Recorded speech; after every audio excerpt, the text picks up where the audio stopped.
Hello, hello guys, hello everybody, ladies, gentlemen, persons. Very nice to meet you. I'm already eating. Sorry for that. Co dobrego jem. What am I eating? I'm here. Oh, thank you for the names day. Sorry for being late. I'm in the office since the beginning of the day, which is for me 10 a.m. I'll be here for a moment. I have a guest today. No cookies today. Today, hot dogs. No pizza, but hot dogs. Cool. Okay. My guest will be here in about half an hour, maybe 25 minutes about. We will keep repairing JSEC's safe in the meantime. I'm checking. Yeah, Occupy Mars is not. It's here. So. What does it say on the cap? Some good writing. Better Gaming Agency. I have no idea. It's some random cap. And this one is without sugar. Okay. And on this one is you have a right to mediation. No idea about pizza. I have to say I started missing pizza. It's quite a long time without it for me. Okay, I'll try to answer your questions. I have to share some news with you about the incoming patch. These are not the best news. I'd like to have something better for you, but today, unfortunately, these are not the bad news. It's just the delay, but yeah, it happens sometimes. So maybe I switch to the game, and in the meantime we will be talking about latest news. So this is JSEC Safe, the one you already know. I've been testing the latest build today, and nothing was done on this safe except some drilling, grinding, and a little bit building. So it's the same safe. A guest will arrive in about 25. It's closer to 20 minutes. So as you can see, it's version 0. It doesn't show. It's version 0.142.2. So last week we were playing version 0.141. Yeah, exactly. As Cerber writes. What's the bad news? We still have some problems with that update. There were many changes to settings, as you already know. There were also some performance changes. And for unknown reasons, we still have problems. We had some problems with the tutorials. Now we had some problems with, I suppose, it was supposed to be with Rover. I don't remember exactly. If Ada is, I know Ada, you are listening to me, so if you can share the info, because Bartek today reported some critical bugs. Also Sebastian, they are doing smoke tests. Not on this build, but on the previous one. So the one we are playing is the new build, and I hope nothing will break. I would be very surprised. Sorry, I would be very not very happy if something breaks. But my men have given me the info that so far nothing is broken in this build yet. As you can see, there was a problem with the shadow of our Martian, so it's already fixed. It works. Yeah, Rex Admiral, you are right. We will be very, very disappointed and surprised if nothing breaks. Early access games, yeah, it's welcome to our life. Our lives. Okay, as you can see, that the drilling gave us 3 points, so it was massive drilling. We will. We have some time. It's 10 o'clock p.m. So let's go to the technologies. We also gained a point in mechanics. Electricity is already. We have nothing. Oh, we can invent something. Yeah. The guest will talk. Yeah. No. It's no. It's not dog. The guest will talk. Okay, guys. I need you to focus because we have 3 points here, and I'd like to talk with you. What should I buy? I think the one which is very important, Grinder free. Save games, test. Oh yeah, I know what was the problem. Thank you, Sir Adams. Actually, the problem was with the saves because the old bug with disappearing and reappearing outposts was back again. It's like never-ending story. It's like the Hydra. We fixed one reason for that bug, and the other one happens. So we had to return one of the Guidon's fixes, which is not good because Guidon has fixed another important problem. But it's like it collides with the bases. So. Yeah, okay, in the meantime, you're right, the Grinder free. Fix the fix. It's not that simple to, it's not that easy to simply walk into the murder, or it's not that easy to fix that problem, which is not good. Yeah, this is self-evolving bug. But Piotrek would disagree with me. Because Piotrek states that there are no returning bugs, it's just it's a new bug or not fixed bug. Yeah. Okay, so the change, like we implemented several bugs to the patch, and that would be funny. And for everyone except players. Okay, guys. So first things first, Grinder free. Yeah, that's important thing. What can we have? We can't have heavy suit because we don't have blueprint for heavy suit. We can unlock blowtorch 3. That may be helpful. Jetpack. I think jetpack. But if we unlock jetpack, I would unlock night vision too, because I just am scared to fly during the night without night vision. Hello, Michael. Very nice to hear you. I have sent you several DMs about you. You know why your BattleNet doesn't work for me. Yeah, Michael is talking about. There are some legends about programmers who know some very rare language, which nobody knows except a few programmers. So they have, and usually those programming languages are used in some crucial or critical infrastructure. So you can't just, you know, fire the guy who like keeps it in good shape. You can't fire that person. Yeah. Okay, so let it be night vision and so learn COBOL.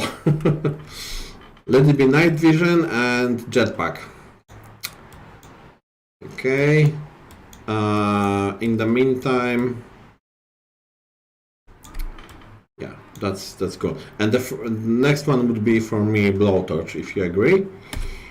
Tadam, tadam. Now let's go sleeping. Let's go sleeping.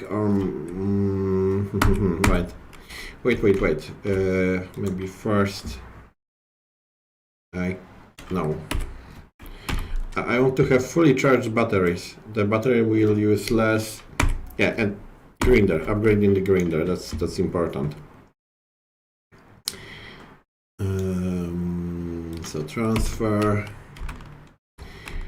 and then upgrading the grinder. I have to say I love the new. I just love the new workbench. It's so cool. Love it, completely love it.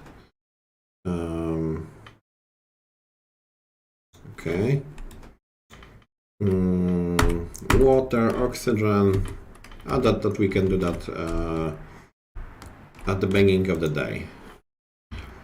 Assemble. I think we were talking about that last time. Assemble will be used for rocket kits, because we were talking about that for a long time, and also the voice of the community was quite decisive here, that people don't like assembling kits for the rockets. They are clumsy, not intuitive. Okay, so you will be able to either assemble them manually, and I think that should give you more of them, or assemble them here. But I don't remember exactly. Camila would be, if Camila would be here, she would tell me, but I haven't tested that mechanics yet. So I'm not sure if it's the same amount of rockets you got from it or different one. But definitely you will be able to assemble rockets just using that button. So it's maybe it was immersive to do that, but after, I don't know, 100 times of doing that. Oh, that's a good question. But this is actually the very good question from Michael. Michael, can you help us here? If we break jetpack, can we assemble it?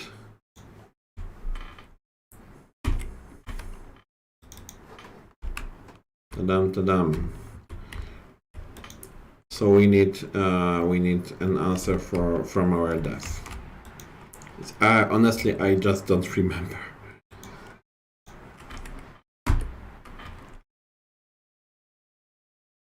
Okay, so Michael doesn't know. Okay, guys, ladies and persons, we are going to not that. We are going to continue. Look what I found. I have collected that all during that drilling, and we will continue, because what I want to do, I have forgotten. I wanted to build a bigger crusher. I wanted to build the bigger crusher, and I wanted to expand our base. I need greenhouse, I need domes, and for that I need lots of resources. So yeah, charging is over, and let's continue.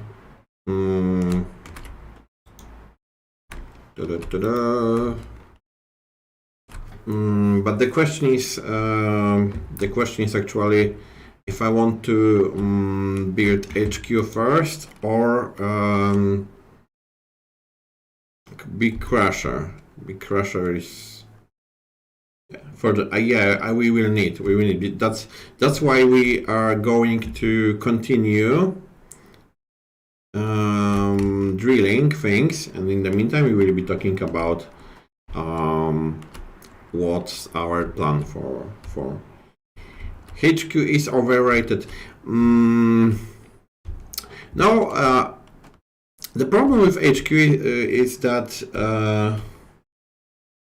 okay, Seber, you're right. It saves your time. But going back to the HQ, the problem with the HQ is that we wanted to add the technology later, but then player was lacking like a basic building for survival, and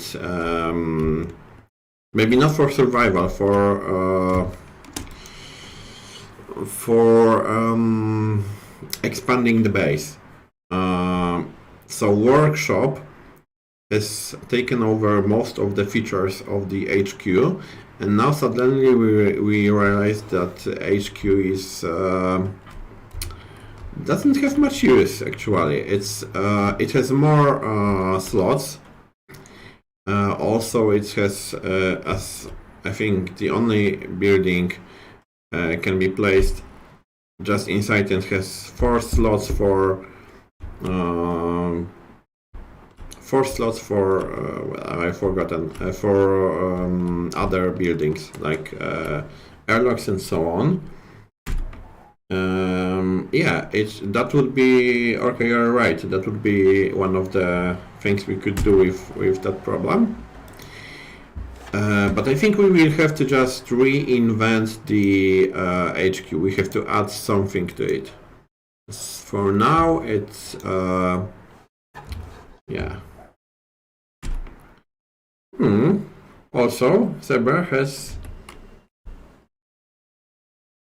nice idea. So generally, would be in favor of moving HQ earlier in the tech tree.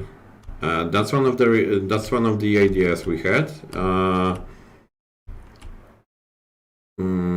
Or we are discussing because it's not decided.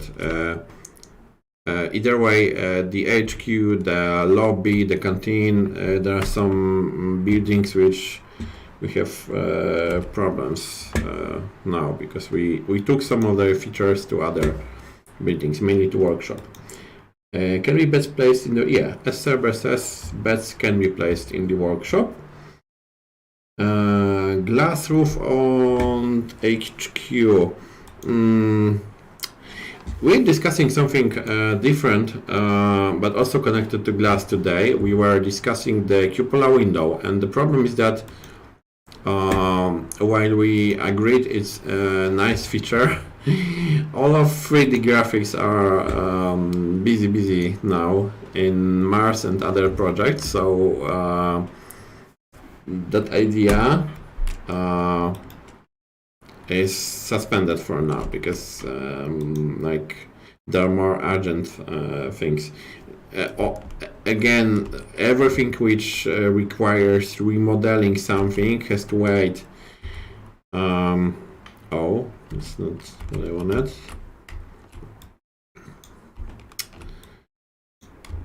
Okay.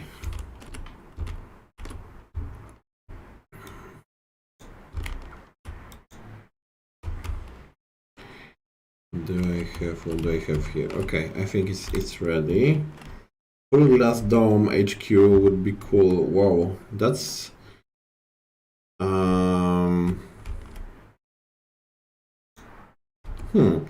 Okay, I see the point here. But it wouldn't require a artist to remodel, to make the new model, because it's not only making it in 3D, but all of the layers and so on. So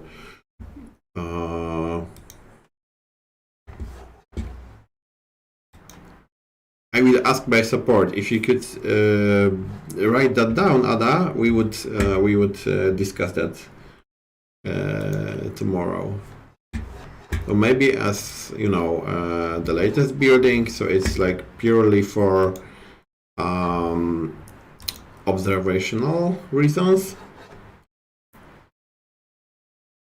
Gantry controller fixed, but you mean the very reset button in survival capsule or in the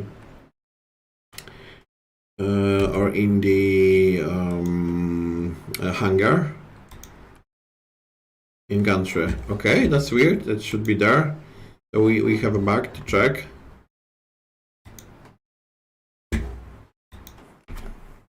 Hunger, okay.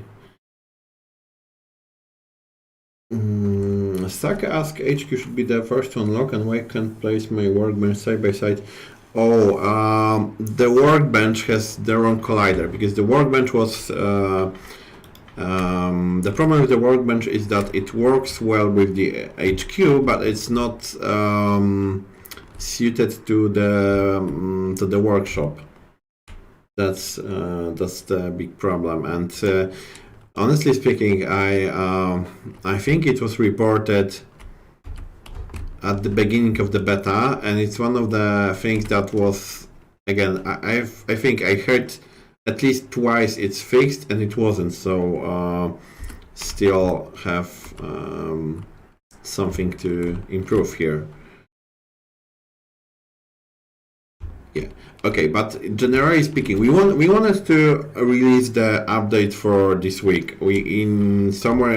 Somewhere during the week we wanted to give it to public testing, but there was next build which wasn't good, and the next build which wasn't good, and the next build which again wasn't good. So at least 3 or 4 builds were with different problems, completely different problems.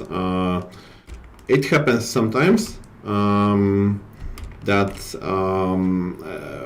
we know that there are builds which are not better, which are actually worse than before. And finally, life finds the way.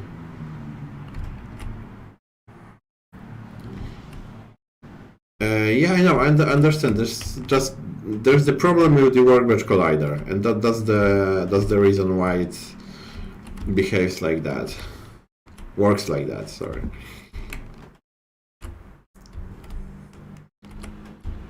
It just needs some remodeling. Okay. Do we have a car in the office? Oh, sorry, I forgot. I have the window opened. And there is a big road next to our office. Maybe a motorcycle. No, it's not Michael. Michael is driving the motorcycle.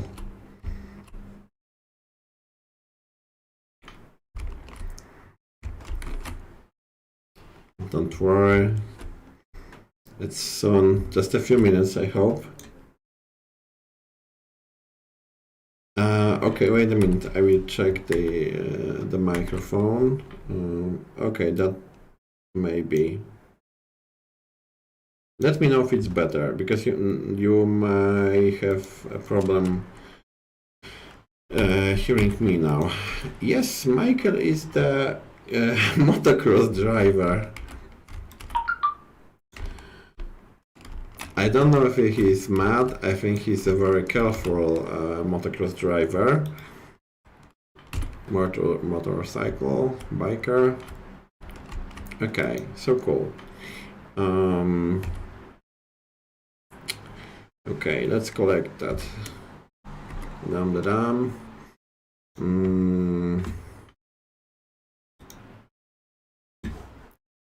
Yeah, so basically the problem is that, or maybe not the problem, is that we are testing version after version. I'm not sure if it's Michael, that may be also my wife. Why am I not home? I think she should remember I have a stream, but that's also possible. Or that may be the guest incoming.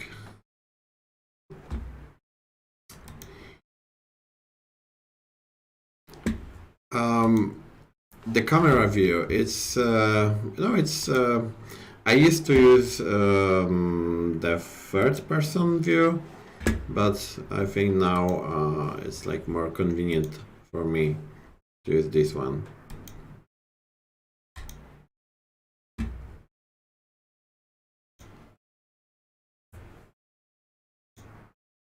Oh, it's maybe more immersive a bit.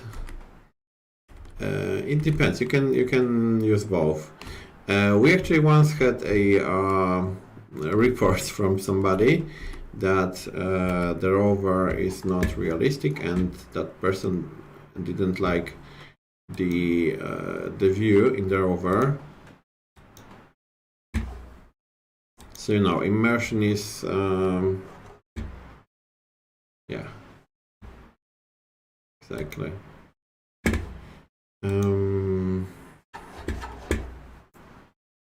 I think we are almost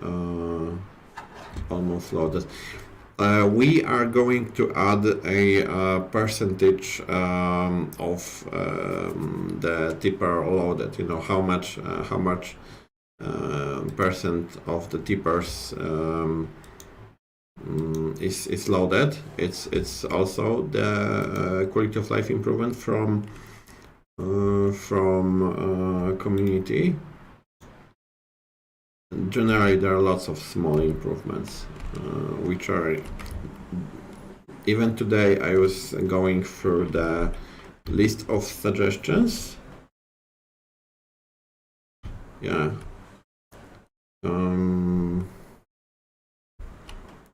Yeah, it is a problem. It's a problem. That's why we want to change it. Probably we will also add the blocker to if you move with a certain speed, you will not be able to accidentally really I went too far, to accidentally release the tipper. So you won't lose your trailer somewhere, because people had problem with that. External info when we load with the suit and hands. I think that's a good suggestion, because yeah, you don't know actually.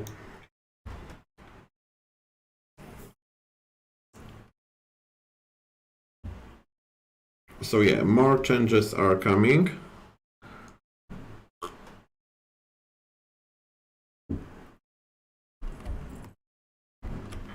Cool. Yeah, it's everything here is cleaned. There were lots of rocks here, which is now cleaned. So we have lots of space to yeah.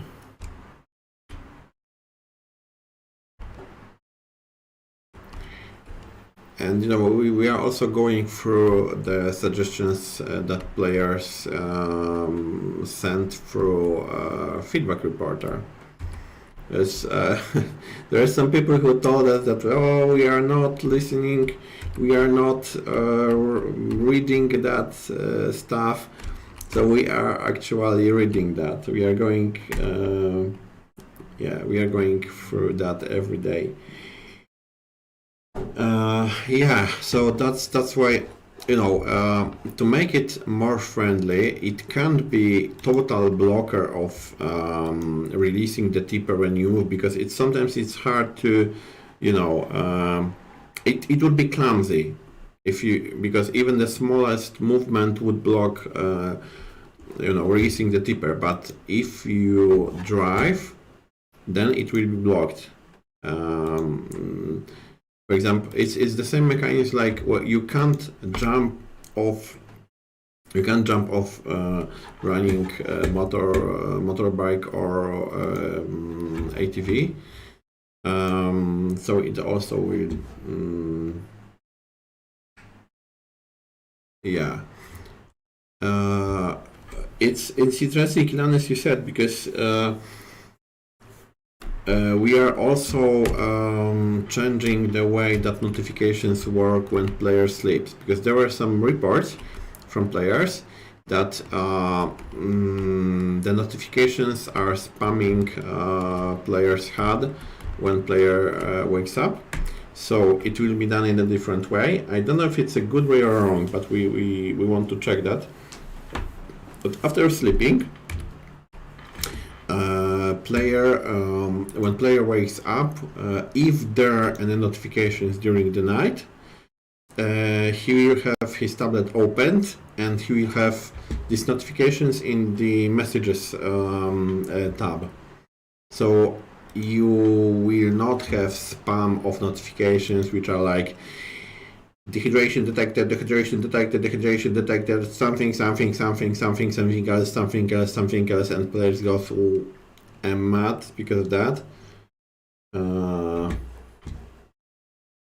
But you will have just a tablet with the messages, and we will see what's there. Why can't we stand on rovers with suspension? I'm not sure. I know that it's probably not to block the player, but we need a voice of wisdom from Michael or other dev. Or we can just, if you could write that down and we will check the answer, because honestly I don't know. It's just I know that it works this way. But you can't stand on them. You can stand on the wheels, but you can't stand. Almost died. But you can't stand on the suspension. Yeah, we know that. I think it's not the bug. It's done on purpose. It's a feature. Wait. Now first we need to use this one, and then we use this one. Yeah.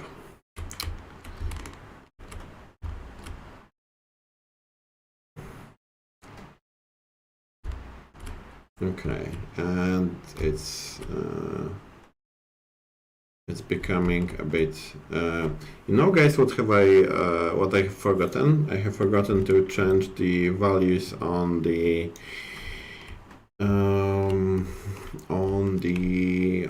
transformer, so I'm losing power. Oh, okay. So the devs have spoken. No colliders there because it was annoying on the crusher. I can deal with that. I can understand that problem. But I would even make a joke that, as you can see, sometimes devs say wise things. So thanks, Michael, for answering.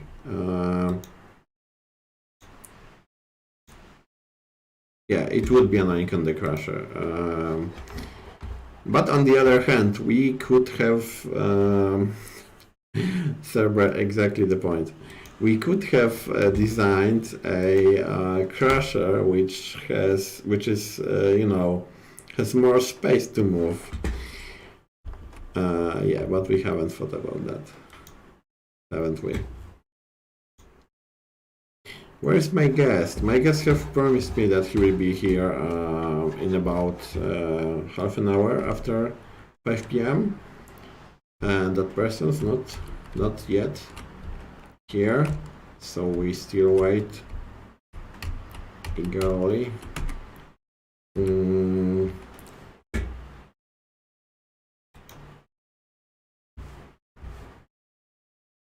Yeah, that's Dave and Remo. That's exactly what Michael said. That was my guess. I just wasn't sure. It's sometimes there are solutions which don't exactly fix the problem. They just omit it.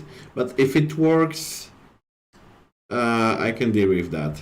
If it doesn't cause another problem, because sometimes it does, actually. Like the law of non-existing feature. If there is a feature with a bug and you remove the feature, then there is no bug.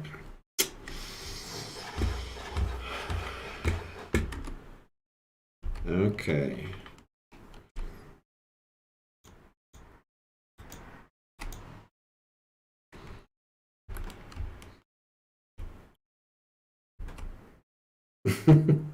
You can do that. Said, Mia, you can do that. I wouldn't recommend that, but you can do that. The hunger feature is telling me to eat. Yeah, you're right. And the sleep deprivation. Maybe for once during that save we can go and sleep a little longer. I just do one more thing, which will be, you will see that in a moment. Oh, okay, this is my guest. Okay, so here is my guest, guys. Okay. Hello. Hello. Wait a minute. Hello, everyone. I have something back. prepared. So Jacek is coming back to see what's going on with his safe. Yeah. So very nice to see you after such a long time. Thank you. We actually met a few days ago when Jacek was back, but still it's nice to see you on the stream. Yeah, somebody guessed that it will be me. Yeah, I suppose so. So we have prepared a special layout for talking about. Nice. So why have I invited Jacek? Actually, I couldn't not invite him because it's his stream and his game. But yes, Jacek is back from the LunAres mission. Yeah. You probably know the LunAres mission. So maybe at the beginning you could just tell us what is LunAres and what were you doing there? Yeah, sure. So LunAres is an analog base habitat where basically people do research and simulated space missions. So in this case, LunAres means Luna and Ares, so either moon missions or Mars missions. And in this case, it was a moon mission because the EVA terrain was prepared for the moon environment. So basically, it's like this: that inside there is like a giant hangar, which was first designed for like nuclear shelter for aircraft, which was supposed to like withhold direct nuclear strike. But now it's a great place for EVAs because when we go from inside the habitat outside into the EVA with our spacesuits, then we feel like on the moon because the hangar is giant inside, and there's like this moon rocks and regolith. And we had various tasks inside there. We also used, in some of the missions, we used a panoramic projector to project the Earthrise picture on the side of the hangar, so it looked almost like we were on the moon. So it was amazing. And close to the hangar is like pretty big habitat, which basically has rooms for specific tasks. So there is like a biolab, which is like a greenhouse connected with chemistry laboratory, I would say. And we had hydroponics plants. We also had incubator for smaller plants. So kind of like in our game, in Occupy Mars. One thing that was new for me was aeroponics, which was a variant of hydroponics which doesn't use flowing water, and instead it's using sprinkles which create like a water vapor, like a moist, inside the container. So the plants, the plants are sitting in this like water vapor, not in the flowing water. And they also had the UV lights, those pink UV lights for faster growth. We also had to adjust the pH of the water because in some plants require different pH of water, which increases the speed of growth of the plants. So basically there was like multiple rooms, and I recorded a lot of videos. So I'm sure we'll create another episode of Typing from Mars. In this case, maybe from the moon. Okay. And I will show you in detail what I experienced there in the LunAres mission. Okay, so the question maybe in general, I have prepared. I hope it works. What were you exactly doing there? What was your Role. role? Okay, so as you can see here, thank you for the slides. Yeah. I was mission engineer, so my goal was to work in the workshop. I was basically working with 3D printer, building stuff, fixing stuff. My main goal during the mission was to create a backpack, just like the backpack we have in Occupy Mars, with life support system, which would provide air through the hose to the helmet, so that astronauts can breathe, and also with sensors. So we used Raspberry Pi with CO2 sensor, which would be put in the helmet, and then we would know if there is too much CO2 in the helmet. So the astronaut would have to go back to the airlock to open the helmet. So I designed this backpack because there was a previous version made by previous crew of the backpack, but it was like pretty. It was like a draft of the system, so the fan was outside, and it was like not looking very good. So I designed the new one to look better. So there was like separate buttons to turn on the air.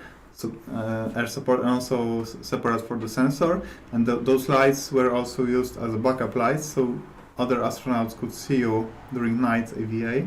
So we'll not end up like Mark Watney. Yeah, and also additional lights on the front. So there was a lot of work with that, and 3D printing various devices to hold the fan inside, and to to secure the battery inside, and make a charging port and all that. So in the workshop I had 3D printer. I also had mechanics workbench and electronics workbench. Oh. And it's funny, it looked almost the same like in our game.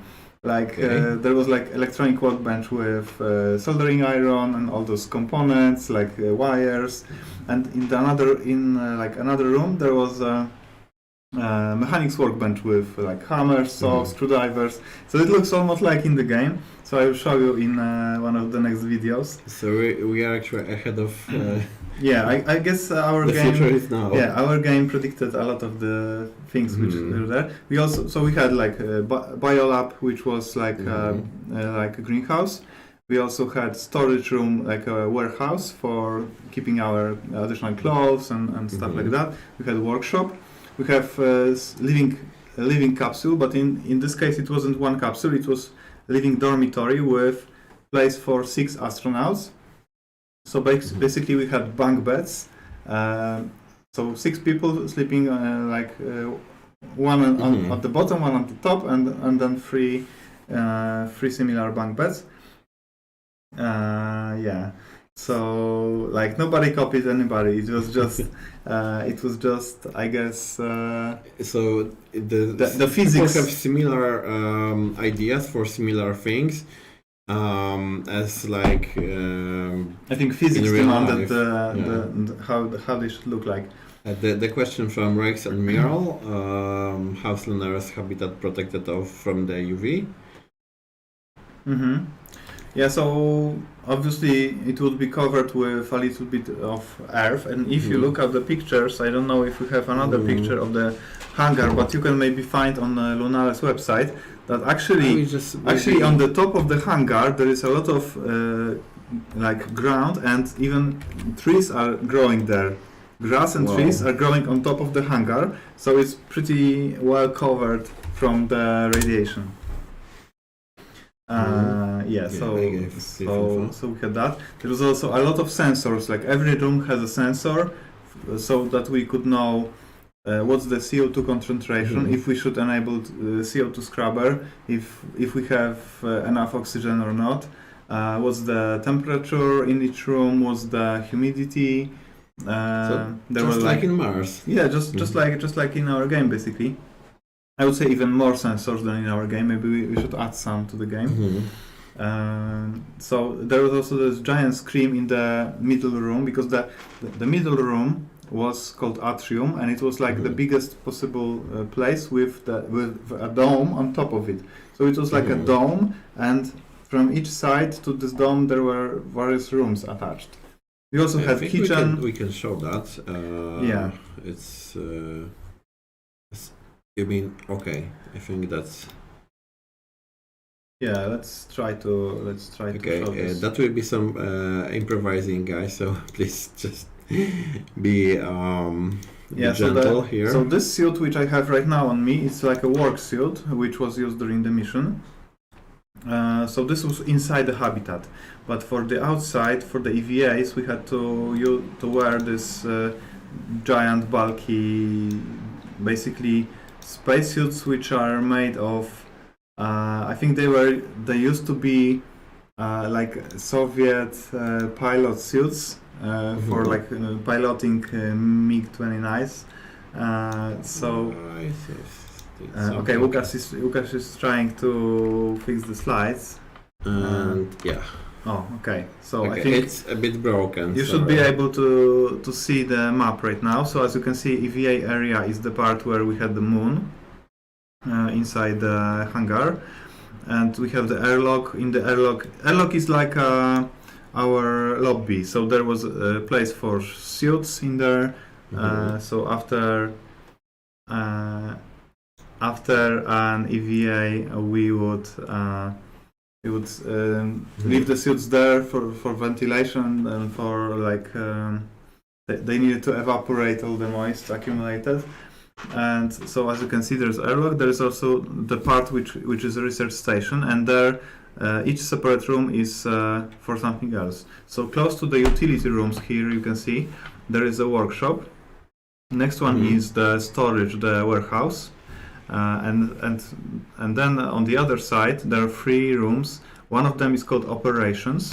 Operations is a room where we had our desks and computers. So this is the place where we could work on like computers, IT stuff, doing our surveys, because there was a lot of scientific research done during the mission. So we had a lot of surveys to fill, like Google Forms, like 5 hours a day, let's say. So a lot of those forms. I wanted to ask if you had any free time during. Not much actually, because I didn't even open any of the books I took with me because I had a lot of work on the backpack, on the 3D printer, and on all the research. I was also responsible for. Okay, so Łukasz is showing the next slides. I wanted to already. Okay. So I was also responsible for the so-called hub check. So.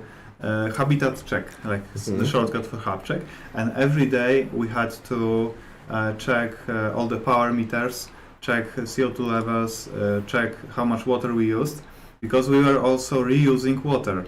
So the water from shower and sinks was collected in a special tank called grey water tank, and then this water from grey water tank was used for flushing the toilet. So first 2 or 3 days we used a lot of water because our grey water tank was not yet filled, it was empty. So once we took some showers and the grey water tank started to fill up, then we could switch the toilet to flush with the grey water, and then we started saving more and more water. We also hacked the toilet so that it could flush with less water, because we still thought it's using too much water during every flush. So basically we opened the container and we wanted to put a bottle full of water inside of it so that it fills with less amount. But it turns out some previous crew already thought of this, and there was already butter inside of it, so we added additional one. They were checking you, if you think, Yeah, but we added additional bottle inside, so it still worked pretty well, but it used less grey water. So yeah, we had to really keep because we only had like tank of 2,000 liters for the whole mission, so we had to think about the water usage a lot, and we had like a schedule who is taking shower when. So usually we couldn't take showers every day. Usually after EVA, so there was always like 3 people were going on EVA and 3 people were staying inside as a hubcom. Like just like mission control, but from the habitat. So we also had contact with mission control, who was located in another city, in Wrocław. Oh, I thought that you were talking about the mission control. You were talking about the commander. That there is some hierarchy? I mean, in the hub we are all like crew members, but there's also mission control, like the organizers of the whole base, which are in Wrocław, and they basically saw us on the cameras because there was a camera in every room, so they always knew what we are doing, and they had all the sensors, so they also knew how much CO2 is in the air and all that. But we also, during the EVA, we also had like a local. We set up a desks with screens. I will maybe show you definitely on the next Typing from Mars episode, but maybe also in the next stream I will show you more pictures from that. So during the mission we had some tasks to do, and sometimes I was going to the EVA as one of the EVA members, but sometimes I was the hubcom, so I was sitting in front of the computer and talking with my crew, telling them what to do, where to go, and like to fulfill all the tasks. So it was also very interesting. So maybe let's talk a little bit about other crew members from. Yeah, I just wanted to do that. So we have Lord Commander. Yeah, so you probably remember Michaela Musilova if you watched Typing from Mars, because she was the director of High Seas for many years, and she had over 35 or 40 missions in the high seas in Hawaii. And she is no longer working there, so now she came to our mission and she was our commander. And it was great to have such experienced commander on our mission, where we were a crew of 6 people, 5 of whom never had an analog mission before, and she had over 40 of them, so she was like super experienced. So she knew about a lot of things which we wouldn't think about. So, for example, the idea how to collect water and how to save more water.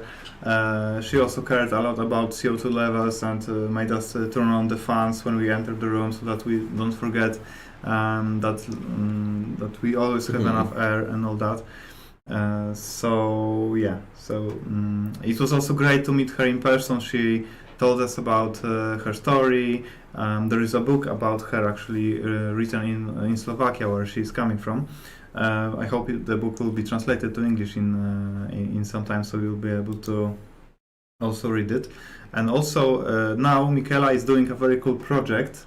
Since she finished working at High Seas, now she is doing the project of her life, which is she wants to climb the tallest mountain on every continent. So the crown of the earth. Yeah, the crown of the earth, and it's for her it's like a mission to climb, to become a real astronaut, from analog astronaut to real astronaut, because it's always very difficult environment. You have to train a lot to accomplish this, because you go very high. There is like not enough air, lack of oxygen. Extreme. So currently she's raising funds on one of the websites. I will later maybe post on the Discord, where she is raising for the for this expedition. And actually she already climbed Kilimanjaro, so African highest mountain. The next one is Aconcagua in South America. And from every mountain, she's also there is also her fiancé going with her, and he's making video, like a documentary about the expedition. So there will be 7 episodes of the documentary, each episode from another mountain. So it's really very cool. And she also has like patches, original patches, just like I have like patch here from my mission.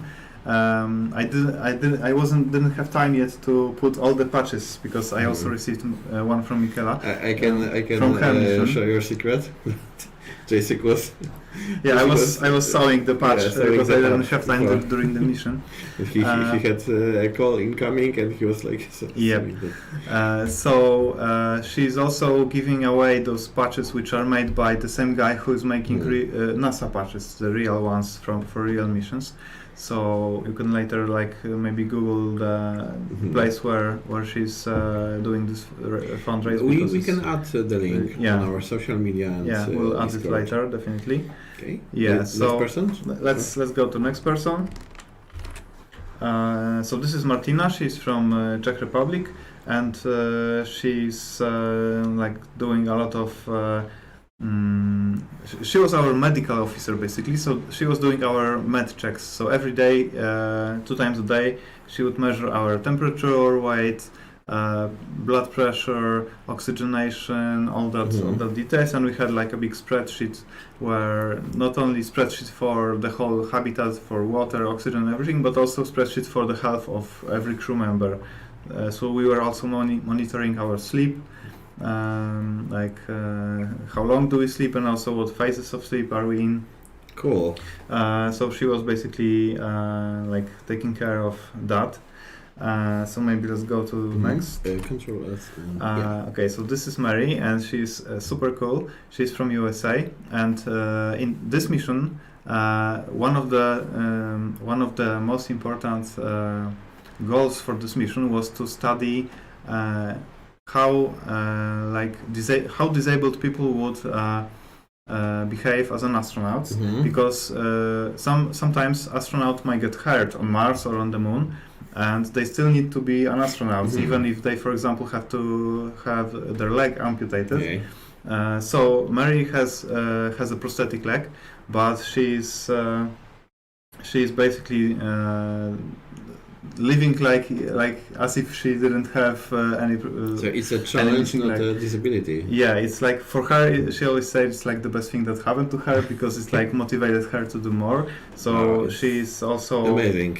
Yeah, so she's part of the Astro Access Foundation, which is promoting accessibility in space. Also, she flew in zero-G flights. Wow. And yeah, she was like, she's an amazing person. She also was like in the top team winning rowing competitions in the US. So you know that. I know the boats. The The rowing. boats Yeah, canoeing. it's like a very huge thing in the USA, like between universities. So she was like in the top 10. It's like F1 of rowing. Okay. So yeah, and she's like an aerospace engineer working in aerospace company right now. So I guess she will be going to a real mission, like to space, very soon. I'm sure of it, because she so far I think she accomplished everything she wants. So just there are no borders for her, no limits. No limits for that lady. So super awesome. I'm so glad I met all those people. And yeah, I think we'll be friends for a long time. So maybe we'll be able to visit each other in the future, and also huge inspiration for our game and for next games. I'm sure we'll add some patches to some new patches to the next. We have to do so next Occupy Mars update. So we'll add our Icarus mission patch. We'll probably add the Astro Access patch, and Michaela's mission patch, and other. Numbers, mails. Yeah, so this is Marcin, and Marcin was our biolab officer. So he was working in the greenhouse. He was working on the hydroponics, on growing the plants. I will, as a mission engineer, I was helping him with attaching the UV lights. I also 3D printed some adapters for the pipes, because some pipes have different diameter. So some were like smaller, some were larger. So I made some adapters in Blender and 3D printed them. That's third interruption. But after one of the Apollo missions where there was very close to this disaster, the principle of the design in space is to make things as everything needs to fit everything else. Exactly. Yeah, so definitely what I learned from the mission is that 3D printers will be a must-have. On Mars, you need to have, or on the Moon, you need to have 3D printer, and even a lot of them, because you can't just buy things. You just need to 3D model them and then print them.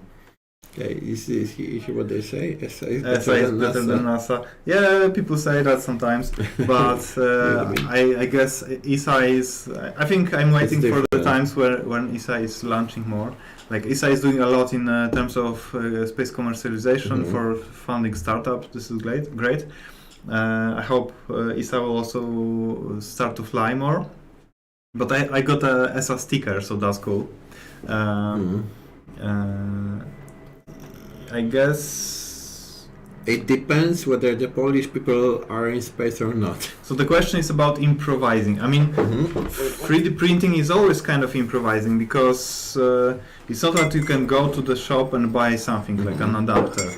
But it's also not so easy to just print whatever you want. Sometimes you need to spend some time designing the part and you 3D print it and it turns out it's slightly too big or too small or doesn't fit. I need to print another one. So Tell me about that. so for example, for the BioLab adapters, I think I print 3 of them until I managed to print the correct one which fitted on both sides, and one of them actually broke during assembly. So we had the right adapter, we assembled the aeroponics system, and then it broke. So I remodeled the design in Blender to make it like bigger, like thicker walls, and then it was not so easy to break. Race Admiral, yeah, I know. Poland can go into the space. Yeah, but it seems now slowly can go to space more and more because we have LunAres Habitat, and we also have Polish Space Agency. So things are happening. Okay, we don't talk about Polish Space Agency. Things are happening slowly, but they are happening, and thanks to ESA, it's getting better and better. Yeah. So Marcin is basically, he started a very cool thing because he started mining geology, and later he was working at Polish Academy of Sciences, but after some time he switched to being a programmer because it was just a better paying job. Okay. But now he's thinking about going back to his interest, and maybe he will do something in asteroid mining field because it's like his major. So it was very cool to meet Marcin. He also taught me a lot about growing plants in hydroponics, and we'll come to that. Yeah.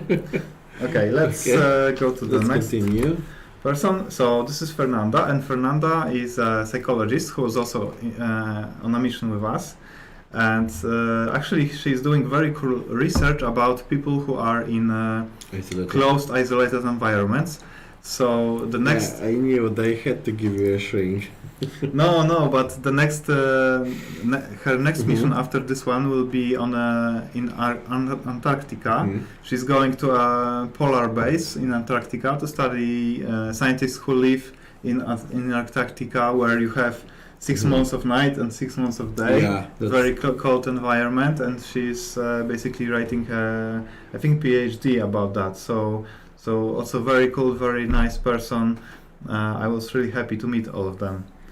And I think one more. Oh, and that's a picture from our pre-flight when we had all these medical checks. So we had the MRI where they scanned our brains basically, and we had one MRI scanning our brains before the mission and one after the mission.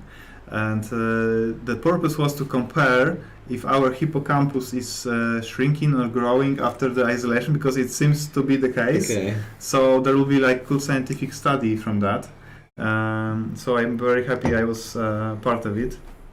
So this is actually, I think it's not yet finished. Like they need to process all the scans. So the lady here in the blue suit is our medical assistant who was doing the MRI scans for us. And in the middle, this guy in the back is our flight surgeon. So he's the professor who is doing the study about human brain in isolation.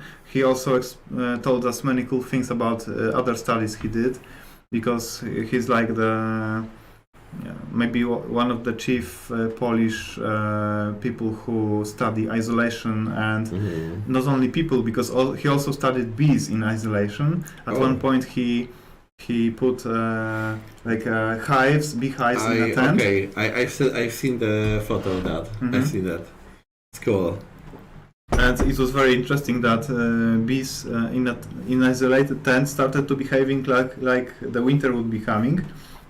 So basically they prepared for sudden winter instead of trying to find a way out. They have all this mechanism prepared. So it was a very cool team. And there's a question: in which language did you communicate? Since there was Slovak, Czech, and 2 Poles, and Yankee, and 1 Portuguese. Yeah, so we were all speaking English, because actually the Slovak and Czech also came from USA, because they live in the USA normally for the last 18 years. Because obviously Michaela was in Hawaii for many years.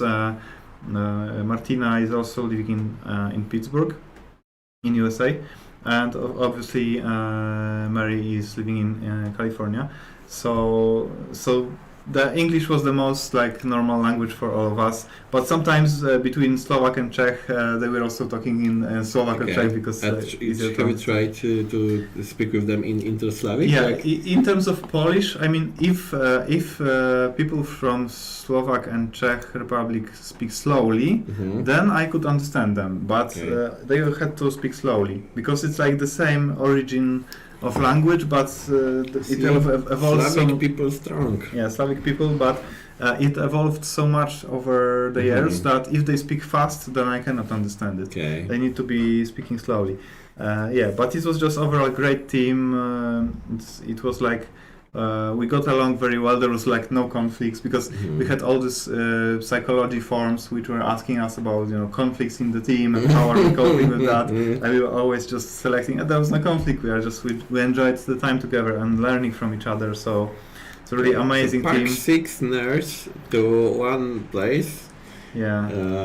They won't fight. They will just do nerd things. 6 space nerds doing space things and nerd things and enjoying the time. Yeah. Okay. And also a lot of intelligent people I was privileged to spend time with and learn from. Who was the funniest person in the team? I think Mary has like the best sense of humor. I think her jokes were just killing us all the time. But also we had this like whiteboard where we put the most funny jokes somebody would drop during, for example, meals. So I think half of the quotes on the whiteboard was from me. So I don't know how it happened, but somehow I took a lot of I spoke a lot of nonsense. But everybody seemed to like it, so that's good. And I only wish that the mission would be longer because 2 weeks. Yeah, I mean, it was like you told that you would stay there for longer time. First week was a preparation week, so we did scuba diving training, indoor skydiving training, and we also did outreach week. We went to primary school to talk with kids. There was like a giant hall full of kids, and we talked to them about what we do. So this was like a pre-flight week, and then we had 2 weeks of isolation. So in total, I spent 3 weeks with them. Okay. Well. Yeah, we taught them also some Polish words, obviously the standard swear words. You cannot go with every time. We can say that. Julia would kill us. Yeah, but overall, a great team, and I think we became friends. And maybe we'll do some. Maybe we'll go to space together at some point. What this mission showed me is that space is more possible than we think and closer than we think. Okay. The most important questions. How many notebooks with ideas for Mars have you taken from the mission? I have a lot of ideas. I know that our programmers are scared that I will just drop 1,000 tasks of them, but don't worry, like I'm taking it slow. I know that first we are now working on performance improvements for Occupy Mars, and this is the most important. And we have some, I heard, great progress with that. So I think Cerberus will be happy, and people with like slower computers, that it should be much better. We actually played the latest version, the version from today, so we have to be gentle. So far, no problems. We've been talking about some of the delays that we had problems with returning bases, some problems with tutorials, but generally that build is quite stable, quite fun. We also talked about that we went through suggestions. We are adding quality of life improvements. We're talking about assembling rocket kits. So you were away for a few weeks, so we may not be up to date. I will not recognize my save file. That's for sure. You will not completely not recognize that. Like most of the things are pretty the same, but what's more? So a few more questions maybe about the mission, because you told that we are closer to the missions that we think we are. Yeah, so I think everybody from the team came from the base with this feeling that now I want to do some more in space. So, Mm-hmm. as I said, Marcin, he was studying mining geology, and now he's thinking about mining asteroids. Oh. Is it economically, possible? I think it's all like easier than we think. We just have to sit down and work a little bit on that. We simply have to move our industry into the space. Yeah, we also had a team member who is flying rockets and spaceships. So maybe one of those girls, or at least two of them, will see in the next few years on orbit, and will be. Then you will know that I first heard about her from Jacek on our stream, but look at this picture. So at least two of them, I think, will be going to space like in the next few years. I'm almost sure about this. So so fingers crossed, and yeah, let's look for let's like into the game. Yeah, let's go back to the game. Will you let me play, or do you want to play? I want to play for a moment yet. Okay, and then show me things. So let's but the chat. So Race Admiral, it's not ruining JSX safe, it's fixing JSX safe. Yeah. Okay, so maybe you can play. I will answer some more questions meanwhile. And I will show you how the base looks like. Yeah. So now. I guess Mark Watney's position was more what Marcin was doing, because he was a botanist on our mission. But I was like something in between. Yeah, because I was also I was an engineer, so I was 3D printing stuff. But I guess Mark Watney had to be every position in order to survive. He had to do everything at all the same time. And Ilanis asked, "Tell us what would be a day in the mission like, from waking up to going to bed." Okay, so we had this Google Calendar, which was like full with the tasks. So, for example, I would wake up before 8, and at 8 I would have to go to the med check. So Martina would do med check for us. Then I had to do the hub check. So I had to check every room in the habitat, type the values from power meters into the Excel spreadsheet. Then I would have to check all the water meters from bathroom and kitchen, and type all the values from the meters to the spreadsheet. Then I would check how much water we used the day before, and how much water we have left in the grey water tank. And based on that, I had to decide if we switch on or switch off the grey water tank for usage during the day. And I question, everything before the breakfast? Yeah, it was before the breakfast, yes. So after med checks and hub checks, there is a central command room. I mean, there is a central room which is called the atrium, which is covered with a big dome on top. It was a very, very cool place. And in this room, there was a giant monitor on the wall, which would constantly show multiple graphs and values from all the rooms, and it would be switching.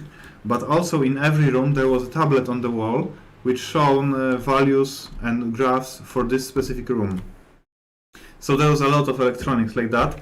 But I also had to manually check those water meters and power meters to check if they are not broken, like if everything is the same as it should be in the system. And also just to focus on that and realize if we are using too much or too little, like energy or water. So this was like my job even before the breakfast. It was also cool that we measured our weight before the breakfast, because after the breakfast I will be heavier. So I think I lost 5 kilograms in total during the mission. 5 kilograms? Yeah, because I'm pretty. For you, it's quite a lot. I mean, I'm pretty tall, so I'm pretty heavy as well.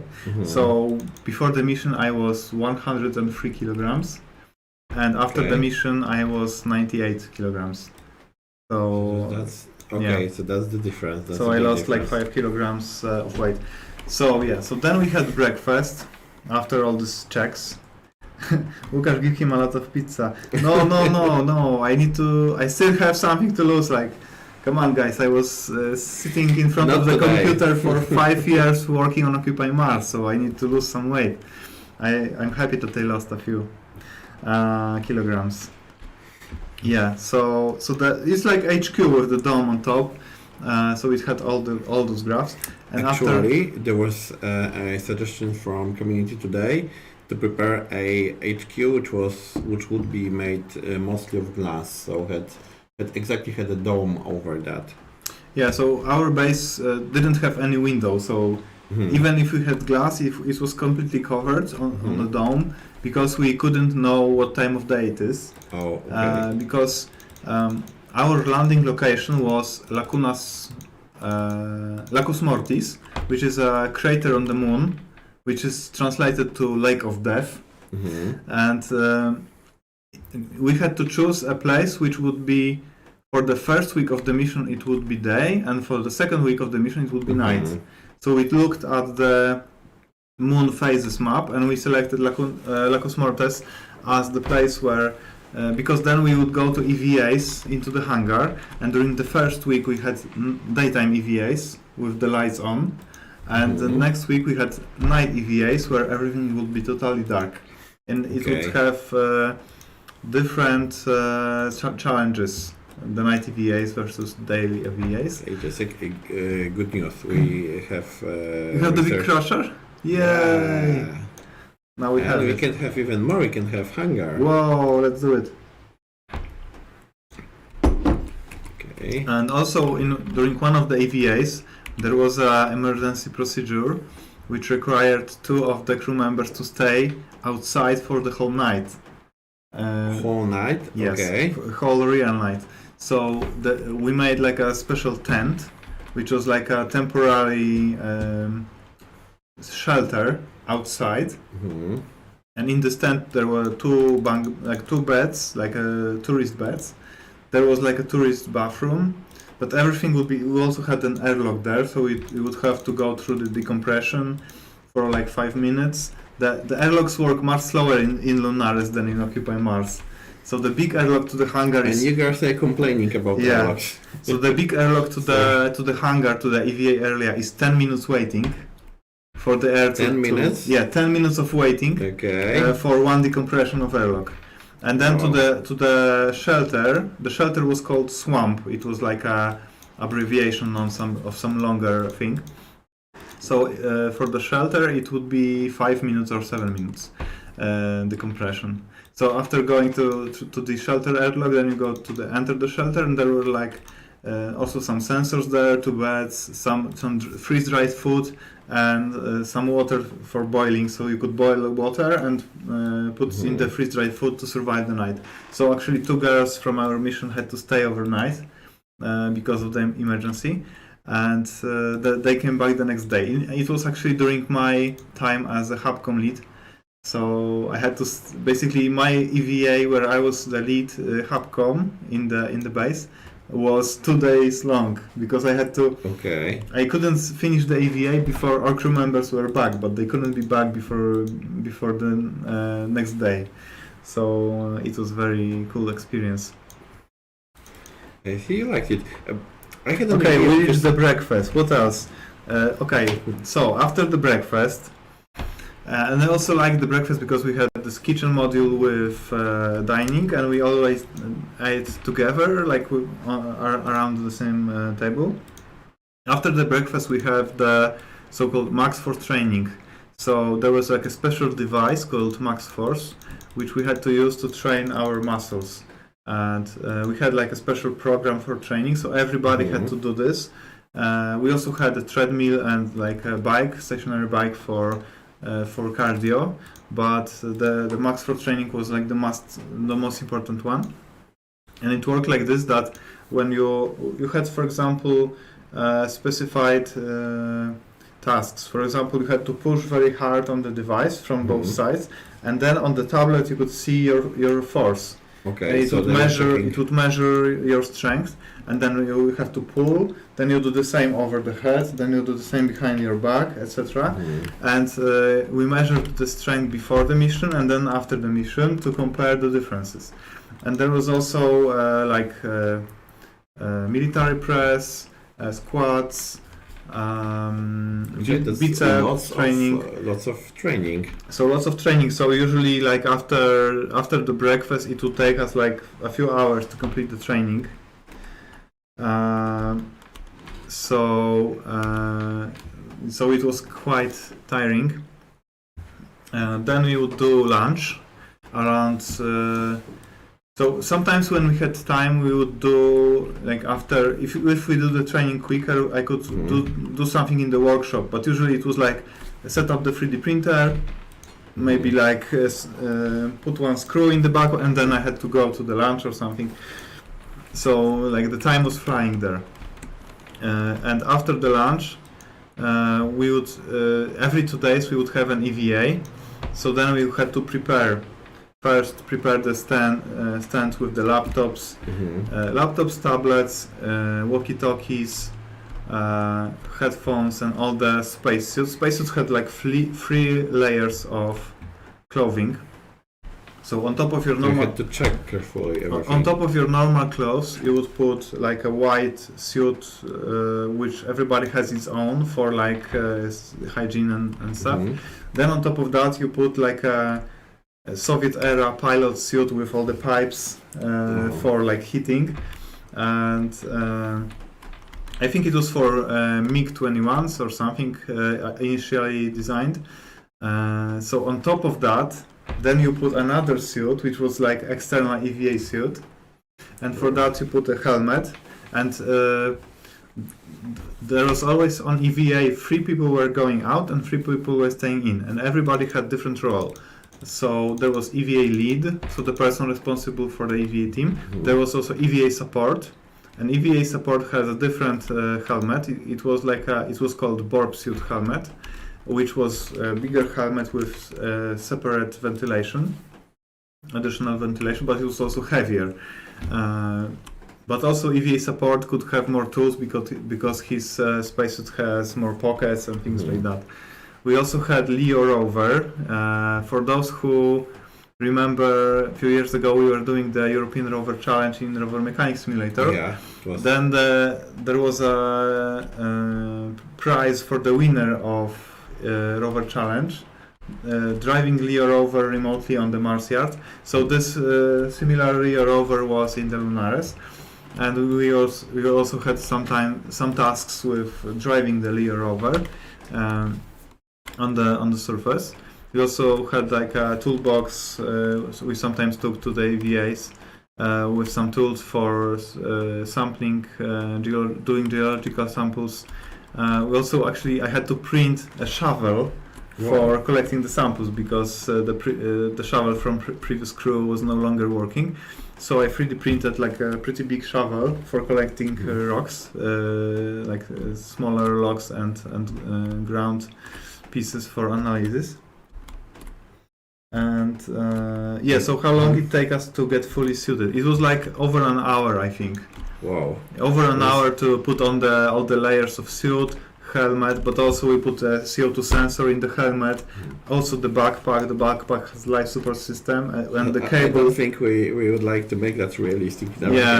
Guys, I think you don't want to have 1 hour of putting the suit on you occupy Mars, or 10 minutes of waiting in the airlock. So real life is much harder than the game. And it was hot in the suits and you got sweaty, so you can imagine, like it was really like a workout. First we had to work out with this Max Force device, and then we had to work out because we were like in those movement limiting suits with like many layers and also heavy helmets. But we all know that you really enjoyed it. I really enjoyed it. Everybody enjoyed it. We were almost on the moon, with the only difference that we didn't fly and we didn't have 0G. But all the other things were like on a real moon mission. Okay. Just a question for you, because I haven't explored that. Is there the alpha base that should be on the map? Should be, I think, if it's a free. Yeah, it was. It's the alpha base. Okay. You want to go there? Not yet. We will build the big crusher, destroy the small crusher, and we will. Because what we were doing, we were actually we have the outpost somewhere here. The small outpost for scratching bases and There's water, capsule, some. It's prepared with some resources Cool. to live. Because we were looking for blueprints. So as soon as we, the goal for now is to build the greenhouse at least, maybe a dome. How many bases do we have on the save? Bases? Yeah, we have Show him the 2 outpost. bases. The outpost. Okay, but first we need to build the greenhouse. To build the greenhouse, we need the big crusher. Okay. So just give us a moment. Lots of. As you can see, it's almost Sol 60. You left us the save on Sol 40, I suppose. So yeah, we did some additional exploration, lots of drilling, lots of grinding, but you researched lots of text before. So the only important. Hello, C-Stream. Hello. Nice to see you. The only important thing we actually did without you was researching the rover and the maybe some of the tools. Now we need iron because we ran out of the iron. What was in this rock? It was iron? Iron, just iron. Okay. But are you going to use the rover to pick them up or by hand? The rover. It will be much faster, Okay. I suppose. Okay. Because we were using track for a moment, but rover is actually also using rover. We have. Oh, okay. You wanted me to just throw it. I mean, you can do like one of them, maybe throw in the rest. But okay. maybe this is faster, really. For track, because it's not convenient to do that. Not in track. Yeah, right. And by the way, I just read before the stream that Tesla started Cybertruck delivery event, so there will be finally Cybertruck will be it will be possible to buy one, and I guess maybe not buy because there's like a backlog of 2 years of people waiting for 2 years of production are sold out, but they finally started delivering a very cool vehicle. Simply taken, Jacek, it's not your save anymore. Yeah, I mean... it is your save. It's everything stays in the family. It's like a cooperation mode. We basically, we play co-op, just we alternate the time. But some of the dinosaurs like us may remember that there were games when you were sending your save to another person. Yeah, on like a floppy disk. Yeah, and exactly. This is my save, and then we can play. This is my turn, and then later it's your turn. Yeah. So it was something like that. You could play Heroes turn-based game by saving and sending to your friend on a hot seat, and then your turn. Exactly. And going back to cooperation mode, because the community already knows that we are preparing the cooperation mode. There is part of the team that takes care about that, and goes quite smoothly so far. I think we'll have like first internal builds maybe this week or next week. This week or next week. So for now we are betting like how many seconds it will work before it breaks. Yeah, then I wanted to say that don't be too optimistic. Yeah. It's the first build where we can at least join the server with like few people and see what breaks, but probably everything for now. But the work is going in progress. So we already planned some tests, but as Jacek said. It's very very early build. Very fresh, but I just cannot wait. So I hope we'll see how fast it goes with fixing that. Yeah, exactly. Rex Admiral said, I bet it won't even load. It loads. I mean, the first game loads, but save games no. Okay. Not yet.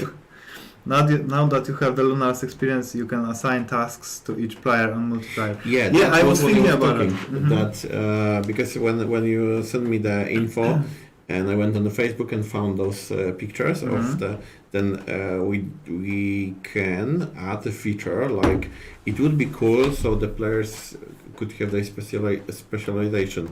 So somebody is a commander, somebody is medical officer, maybe somebody is advancing in some technologies faster. So you have to plan. And when going to the EVAs, we could have EVA lead, EVA support, and EVA doc. So EVA doc would be a doctor, so it would always be like a medical player who would help revive the others.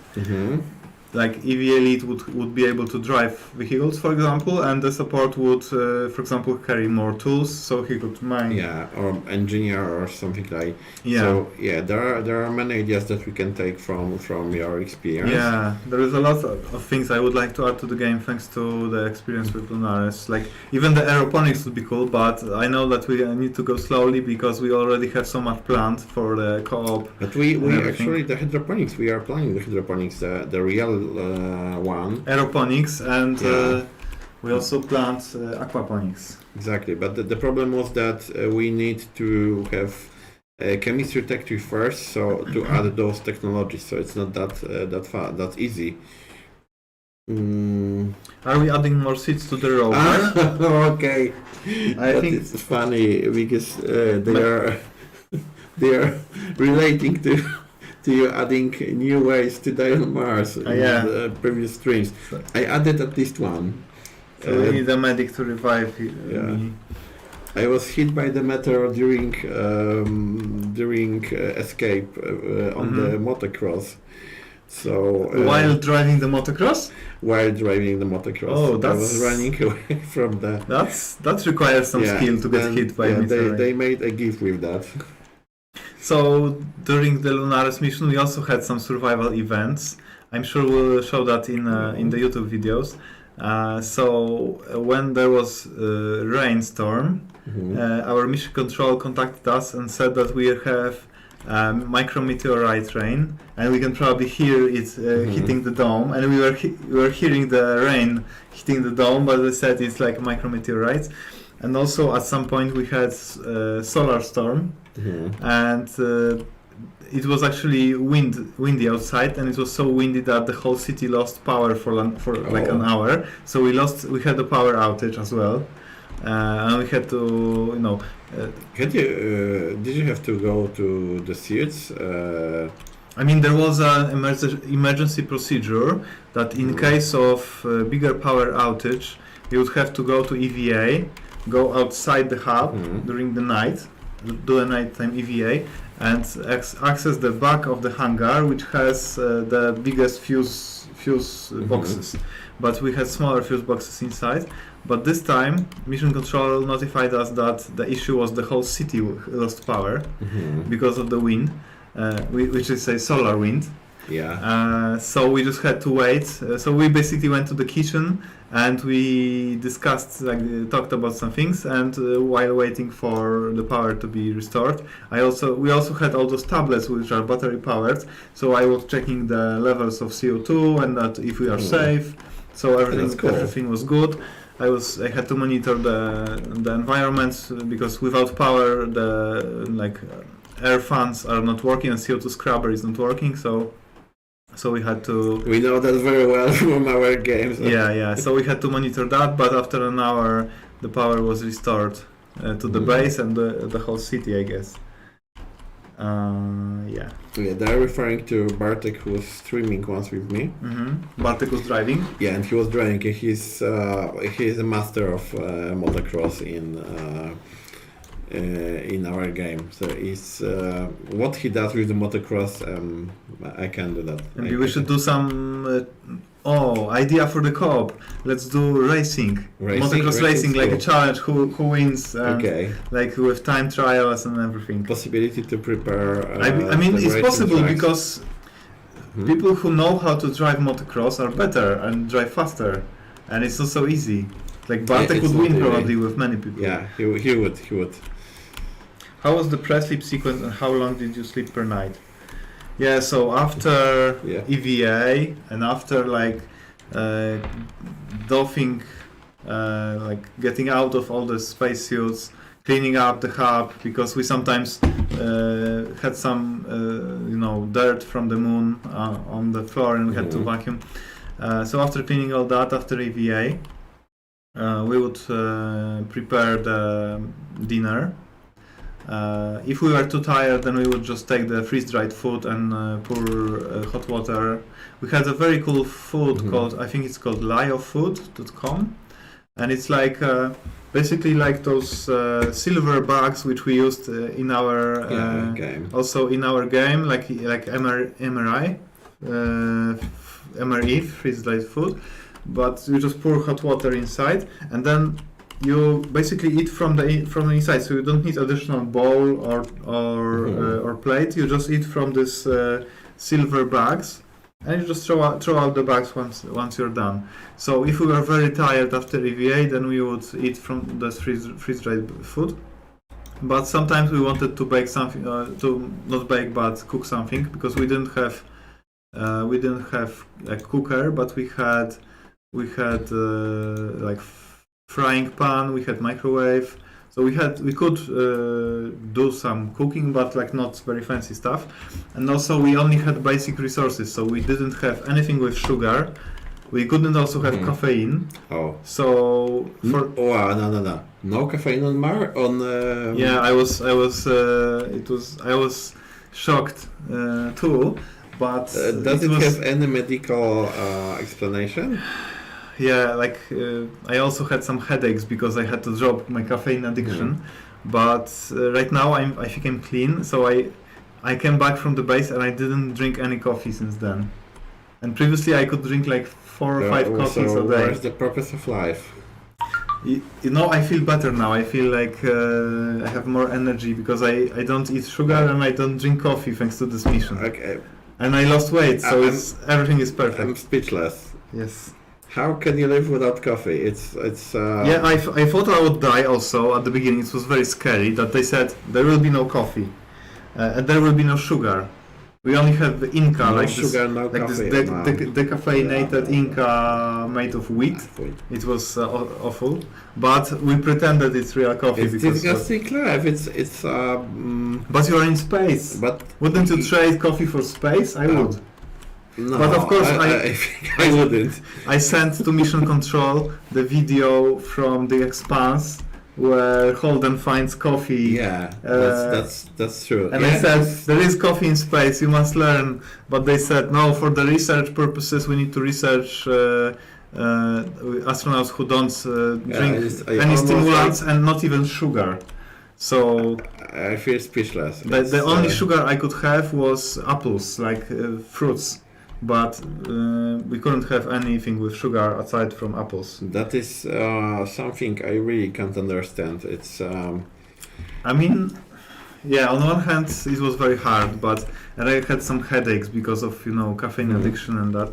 But now, after I survived this, it's not addiction. It's adjustment. Yeah, but after I survived this, I somehow feel good without coffee. So it's very interesting for me. I didn't know it's possible. It's like 3 weeks, because possible. 1 week of pre-flight and then 2 weeks off. What have they done to you? Yeah, I'm a different man. I'm completely changed. So in the end, how many hours do I sleep? Yeah. I didn't sleep 8 because after dinner we had all those forms and surveys, like psychological surveys, architecture surveys, EVA surveys. We also had the para-astronaut on board, so we did para-astronaut surveys. We were, for example, measuring time of different activities. For example, how much time it takes me to do the hub check and, for example, check the power meters. Some of the power meters were on the roof, so I had to, for example, I'm pretty tall, so I didn't have to take the ladder. So I could just grab it and type the values. But for example, our para astronaut had to take the ladder, bring it, and go on the ladder and take the measurement, and then we would compare the time, how much time it takes for a para astronaut to do things, and how much time it takes for people without disabilities. And the same we would do for geological samples on EVA. So we also measured time, and we recorded with GoPros. How do we squat? How do we take those samples, and how the para astronaut does this? Every single experience that you collected there can be transferred or used during the real missions on Mars or on. Yes, and actually the research is very valuable because even I think next year there will probably be some first like per astronaut mission going probably in Dragon SpaceX. So they will use our research to know how to prepare the para astronaut for the real flight. So Cool. actually, our research from LunAres will be used in less than 6 months on a real space mission. So this was amazing. I think that's very valuable. Yeah. So all those forms take us a lot of time, and then I also have my engineering tasks like the life support system, backpack, 3D printing, helping with the biolab, like building the hydroponic shelves. So in theory, I should go to sleep around like 9, but sometimes I was going to sleep around 1 a.m., 2 a.m. I just didn't have time to finish stuff. Yeah, space bureaucracy. There's a lot of forms. I think that there's no sleeping, no caffeine, no pizza, no sugar. Yeah. Like space is definitely not for me. Yeah, I think for me it's like I love pizza, sugar, caffeine, and all that, but I love space so much that I would get rid of all that to fly. So that's why I endured and survived that mission. While I technically understand you, it's damn, it would be a very difficult choice. Yeah. And also, you had to save water, so sometimes you had to skip shower for like 4 days or 5 because there were other people who had EVAs, and I didn't have EVAs during those days, and they had to go take shower after all this sweaty, heavy spacesuits. So yeah, there was some difficulties aside from food, but yeah. So space is all the bad stuff and none of the good stuff, and then astronauts return to Earth as monks. I guess in some way they do, because there is this thing called overview effect, that when you come back from space, you feel like connected to the whole planet, and you care about ecology more. Like all the astronauts feel this. Like there is a movie about this called The Overview Effect. That's interesting, actually. Yeah, that astronauts who come back from space are really like monks because they are more sensitive to our planet, to ecology, to everything. But space is worth going just for the sake of exploring, and also new technologies which are discovered thanks to that. So I still want to go to Mars and Moon, and I hope I will be able to experience more. Finish Mars first. Yeah, of course, like priorities. First we add the co-op to Mars, going out of early access, and then I'm signing up for a real mission. Okay. I will be ready. With the big Martian experience. Yeah. Okay, I think we are ready for building the big crusher. Yeah, Ilanis, this is a very good point. If we send world leaders to space, and they would see what astronauts see, that there are no borders visible from space and all that, so the world would be a better place, actually. This is a very good point. Yes, Admiral, yes, you're right. I'm not going to Mars before I finish the game. You have my word. But after I finish, I'm going to vacation on Mars. Yeah.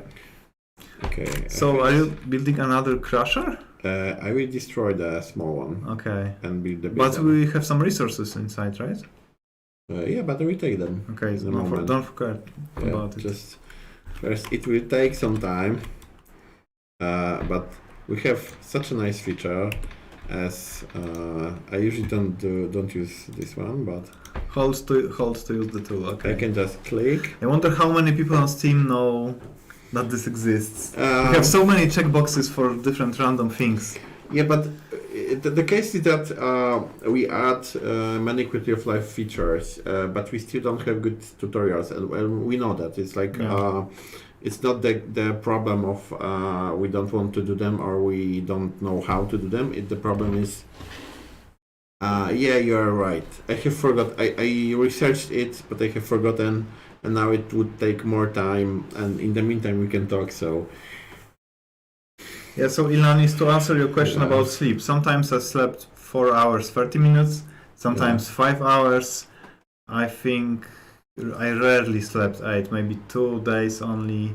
Like 7 was like the luxury, but usually like 4.5 or 5 hours of sleep. This was a lot of work. It's I suddenly realized that it's the same way as when you have kids and you sleep. Yes. 4 hours of sleeping is a blessing. And no coffee and no sugar. Oh, please. And no pizza. And no pizza. But sometimes we ate tortillas. Definitely pizza for the next Tortillas time. and scrambled eggs. I actually have seen the movie, the clip made by one of, I think it was Tim Peake, I suppose, and he was showing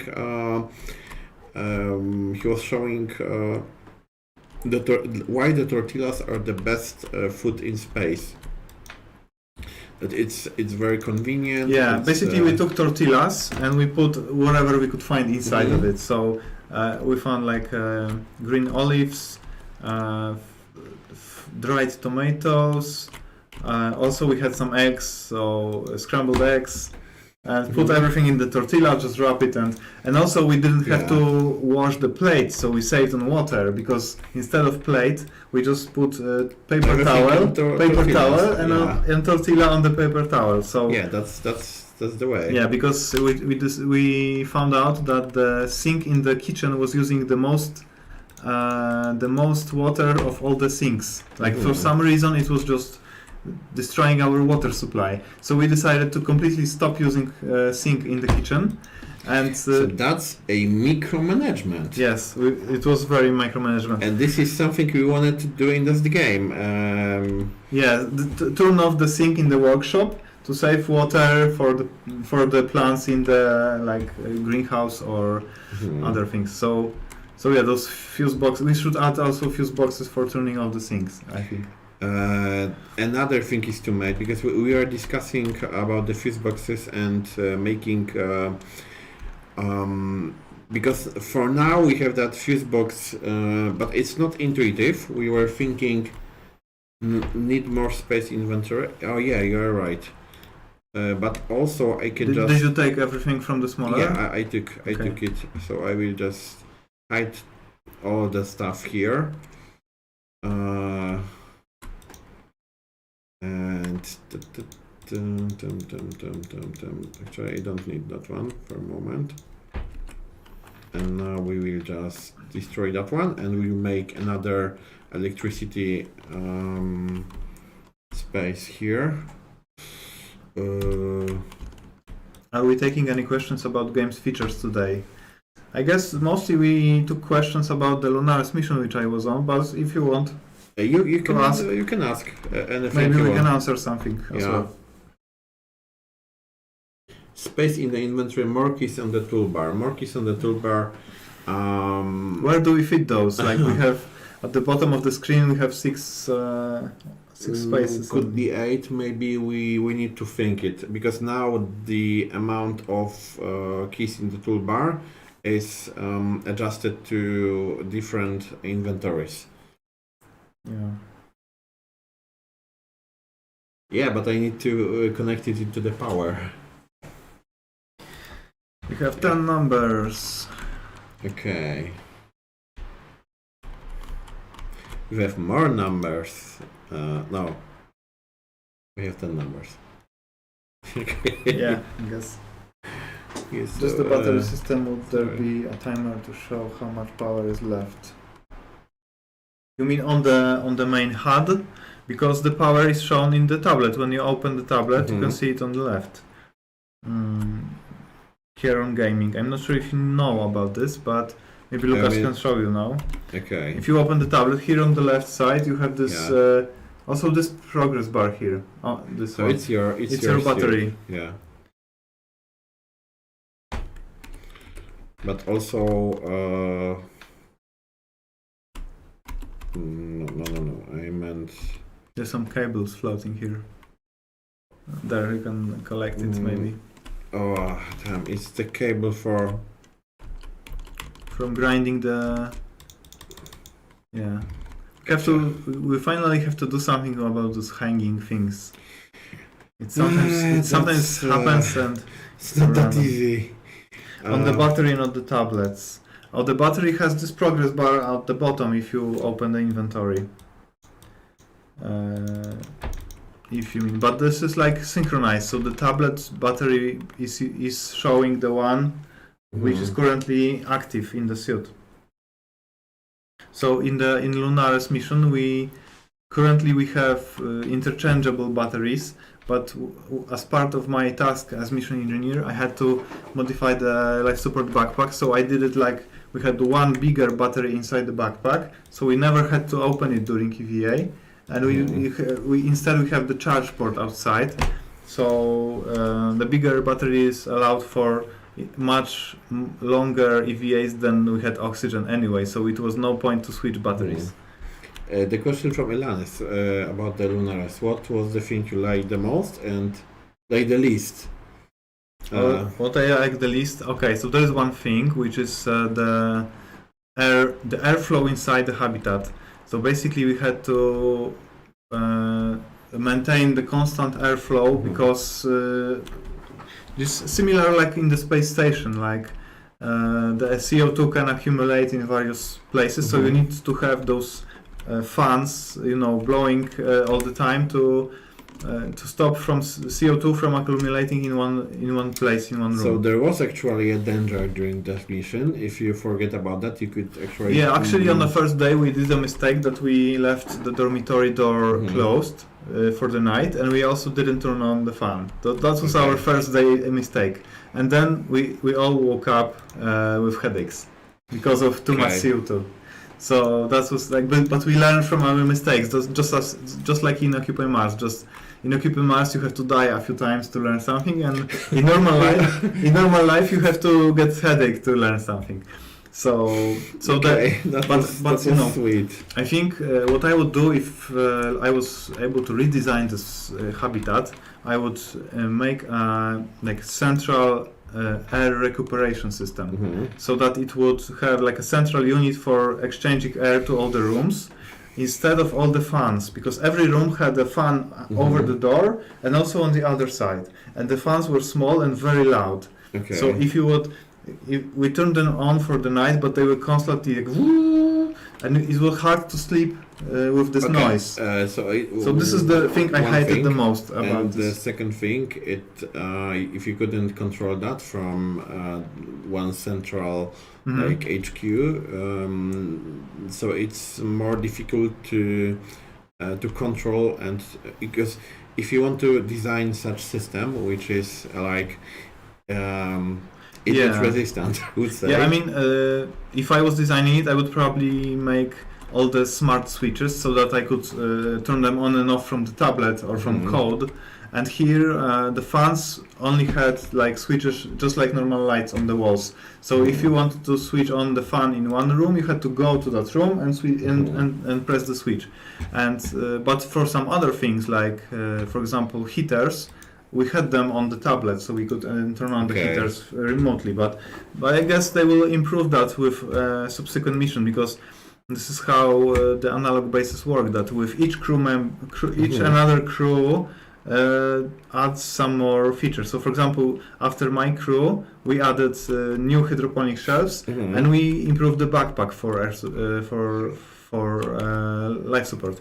So another crew after us will have better hydroponics and better backpack, but they will probably focus on something else. So maybe they will redesign the air conditioning system, because it's like it's like on Mars or on the Moon. You cannot just ask a renovation company to go there and fix stuff. You just have to wait for another crew to come and renovate things.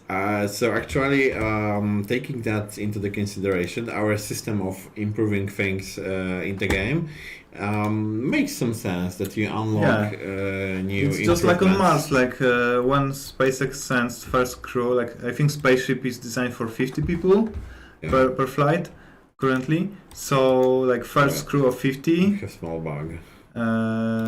First crew or 50 or maybe less. Will build the first base, but then another crew will come and then they will improve the base, and then another crew will improve it even more. So the same way it works at LunAres. Okay. How would all that smart switches work during solar storms? Classic switches are mechanical, so stormproof. Yeah, I guess, when you are out of power, then it doesn't matter anyway, because you're out of power, so your switch doesn't work, but your fan also doesn't work. And if you have backup power, then your smart switch will work. So in this case, it's not such a big problem, I think, because first we also need to have backup power, and we need to have battery packs. And if there is no solar, then maybe wind. If there is power, then smart switches will work also. But if there is no power, then you don't need switches anyway. So that would be, I guess, my answer. The question about features, vertical buildings. I have to honestly say that I have no idea. Maybe you know something about that feature? Yeah, so this is the vertical buildings. We showed that on Kickstarter on one of the posts. It was this build on grid setting. Yeah. I think we have this grids implemented, but I mean the grids, they're modeled, but they are not yet implemented to stack vertically. So you can only build in like 2D for now. Yeah. In one of the test branches, I think. So first we need to figure out the colliders, because this is like the biggest issue is stacking the colliders of buildings so that you can go underneath it and it doesn't hit your head, but you can also go around and be on the higher level. So for this kind of open world game, it's a bigger problem than you would realize at the first time thinking about this. So But I don't know yet. Like it's abandoned. We will deliver that because we've promised to do that. I don't know yet what the limit will be. I remember like a few years ago when we were. Do you remember the Hyperloop corridors? There was like this idea. Maybe you were not in the company. No, I wasn't. Okay, so it was so long time ago that Łukasz was not with us back then yet. So we did something like we had this funny idea that we are going to build Hyperloop in Occupy Mars, and we used the long corridors. We put them on the mountain, and then you could just stack them together because if you started very high, then you could build very high. And we were like joking that it's a Hyperloop system, and you can. So maybe like that would be the top level, like the highest terrain on the highest mountain or something like that.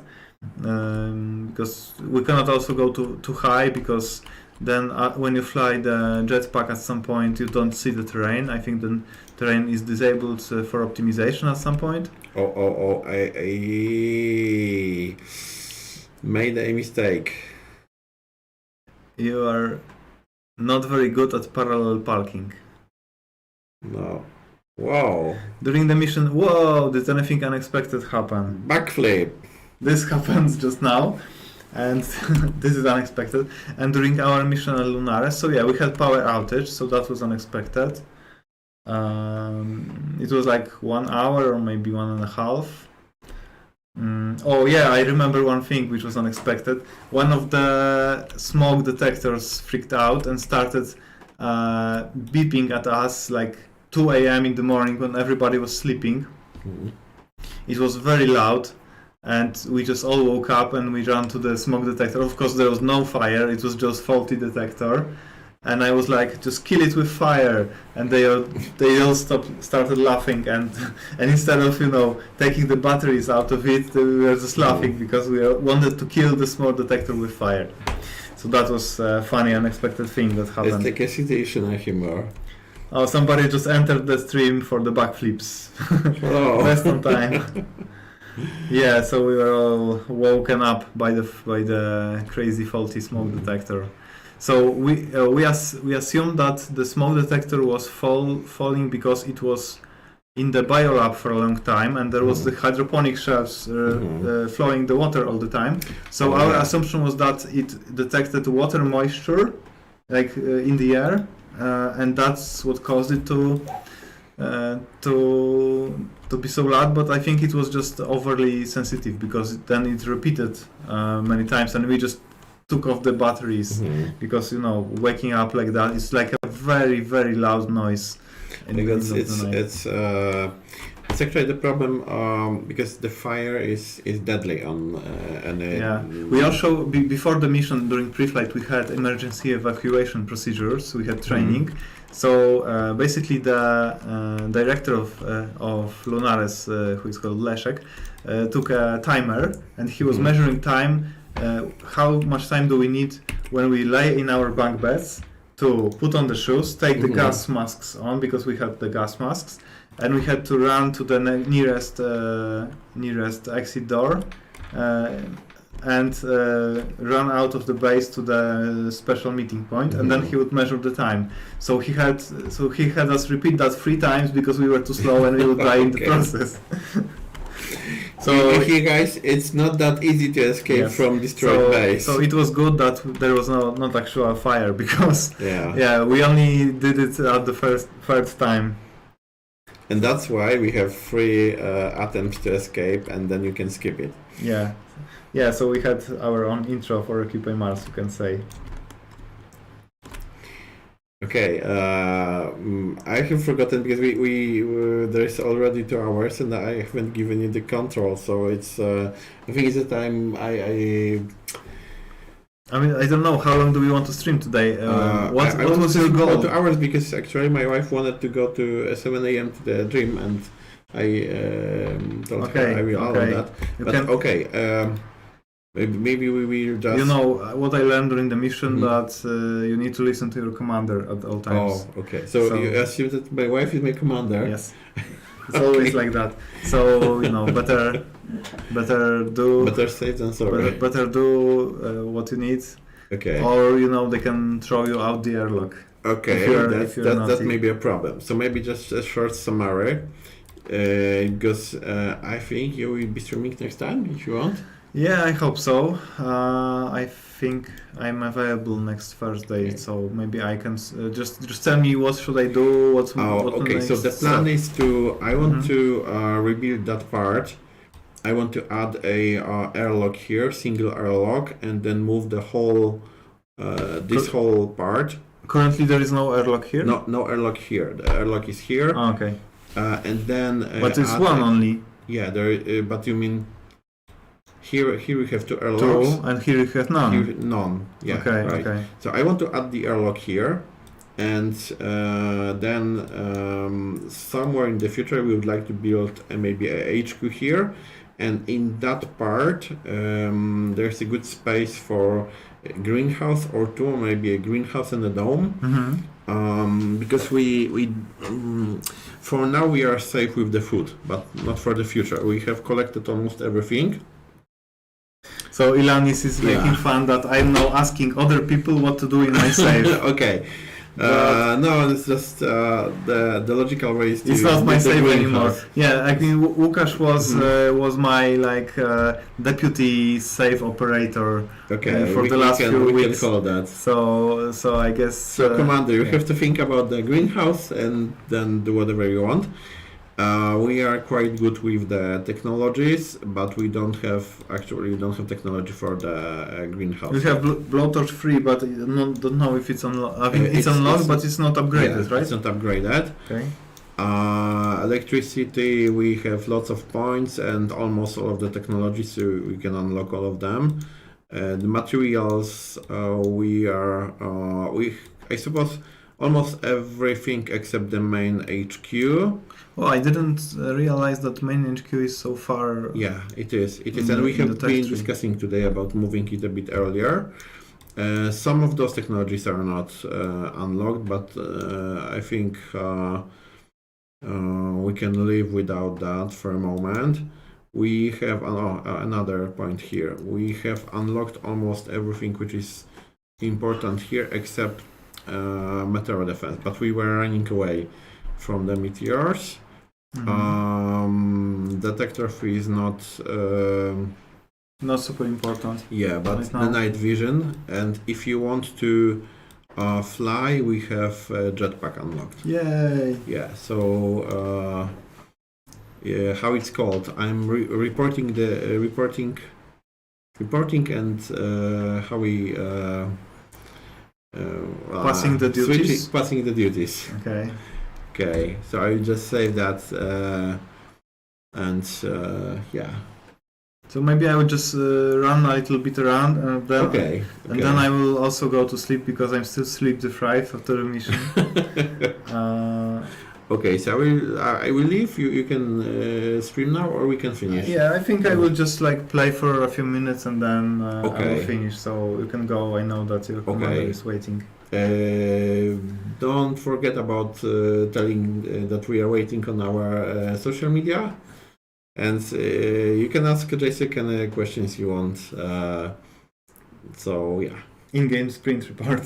Yeah, let's say. Exactly. Okay, so thanks. Thanks. So let's switch. Let's switch. Just I will take some things from here. Okay. If you want, there is a. Yeah, Jacek is going to die again. Exactly. I can wait for this. Oh, one moment. Yeah, I almost died a few times, you know, on that real mission, so have mercy. Okay, we have so many resources, maybe I should just stop collecting resources. Okay, so bye-bye. Okay, bye Lucas. Okay, I just wanted to see the base from the inside, maybe. Let's go to the base. I think the sun is getting low, so we'll maybe go to sleep. I just want to see what he built here. I assume he rebuilt my my energy production grid because I had the small solar panels, and now I have the big one. Sleep deprived, caffeine deprived. We can be certain it's going to be death. Just let me save first. No rocks, like so much rocks, I can collect them later. Build jetpack, and yeah, I think I'm pretty good with jetpack, unless I forgot.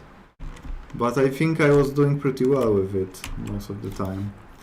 Okay.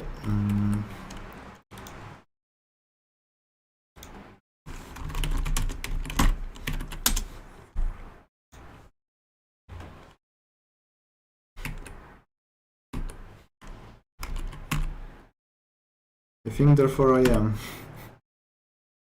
The solar park has been improved. Oh, the solar park is a cool name.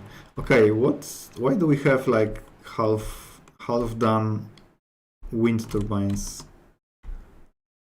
Okay, let's go. So inside there is nothing more here because he like built separate base, or let me just check. Okay, so he didn't add much on this side. Okay. So I had a table like this, electricity workbench in LunAres, and I also had mechanic workbench. And also I think there was also botany workbench. I need to show you the video. I just need to like copy everything from my phone and from the GoPro and edit this. And I will show you, I will put it on YouTube. Okay, so the wind park was still under construction, okay. So he wanted to put greenhouse here and maybe something there, but it's getting late.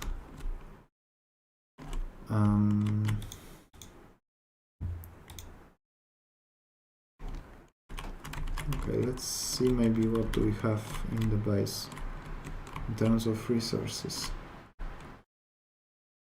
Yeah, we had seeds, we planted beans, salad, peas, and also something else, I think. And some of them are pretty big actually. We are almost going to eat our fresh salad after 2 weeks. Okay. Seed production. I think the only thing we didn't have is seed production machine in LunAres because we don't do GMO. Like I think it's not legal to genetically modify seeds in Poland. But when we had seeds, we had all the other steps like incubator and hydroponic shelves.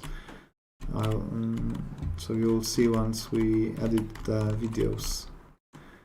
Okay, let's see how many resources do we need for this.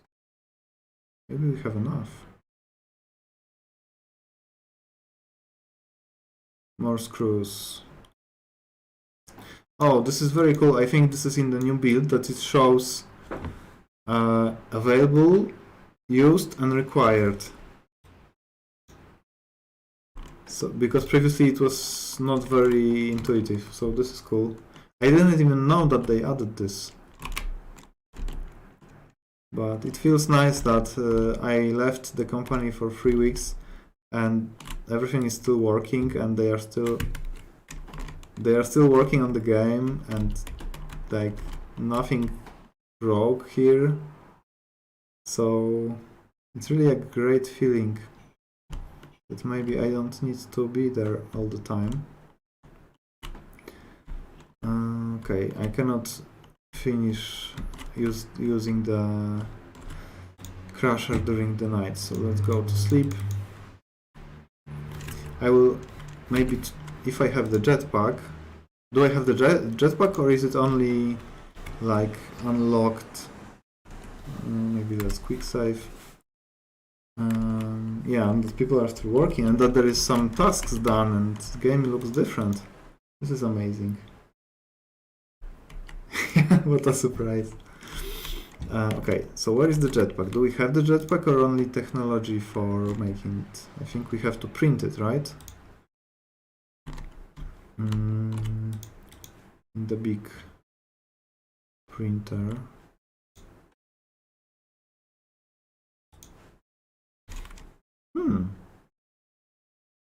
Strangely, it looks like we are going to be able to print it. Oh, because he put all those resources here. Cool.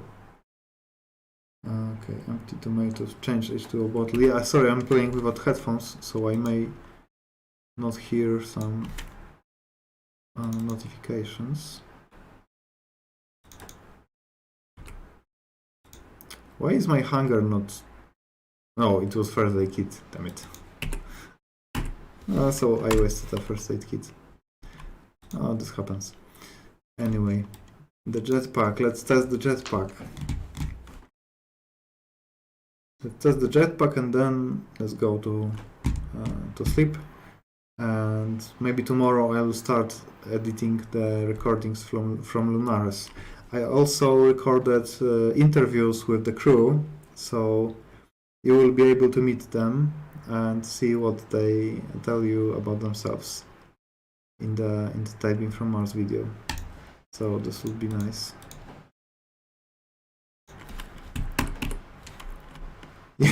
Fixing hunger with bandages.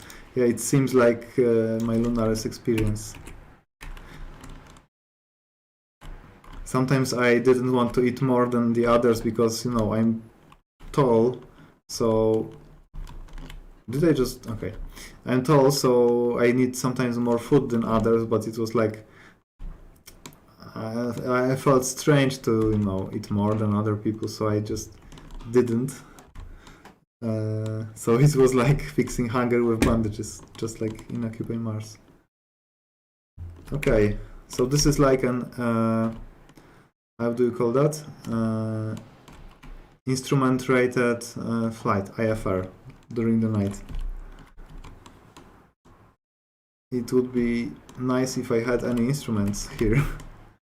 But I only have, just like the old sailors, I only have the stars to guide me. Didn't I save? Night vision. I have night vision. Yes. Thanks to Lucas, he unlocked this. Yes, let's go at night. You know, instrument rated flying.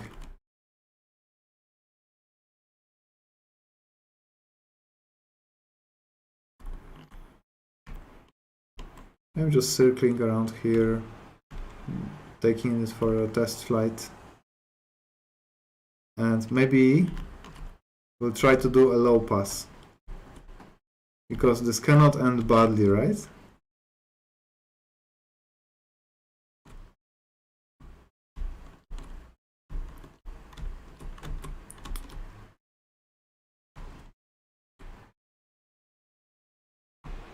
We'll do low pass over the base here.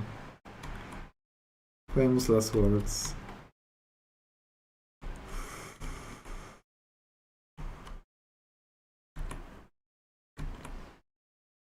Okay, so terrain is regenerating in that direction.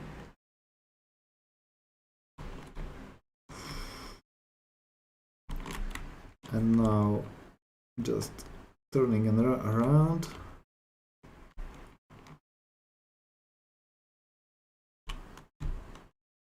Yeah, if you start seeing tall trees, it usually means that you are too low when flying a plane or glider or a jetpack. So it's better not to see the trees.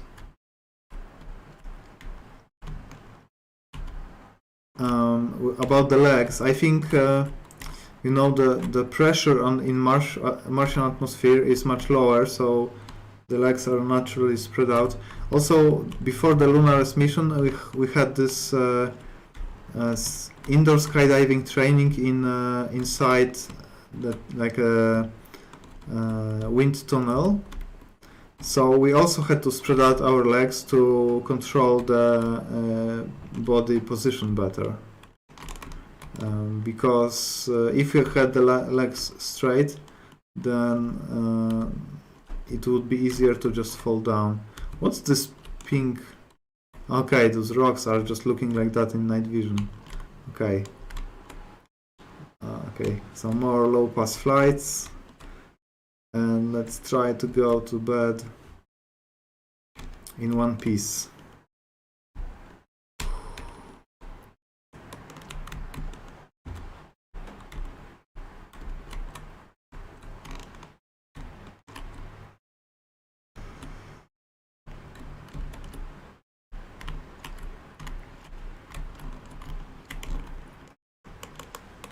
Can I do it? Can I do it? Can I do it? Yes.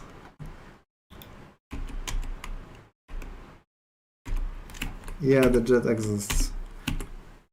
But also in such low pressure environment, I think the exhausts are just getting dissipated like before they can be harmful to your legs.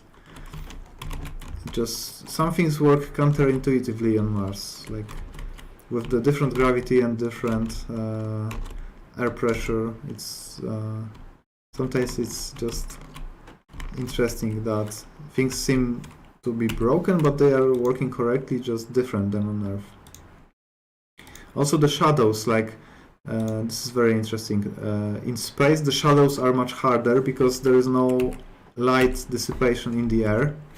So the next time you will be flying a plane, you can look at the wing behind the window, because this is something very interesting I noticed, that when you are on the ground and you look at the wing of the plane, the wing is usually white, painted with like a white paint, but after you climb the plane to like 8,000 meters or like 12 kilometers, the wing becomes black or gray because of the rarefied air. In the rarefied air so high in the air, and this causes the light to be scattered differently because there is less pressure, and basically the white paint on the wing looks black. But when the plane starts going down and you approach the airport, you will see it becomes white again.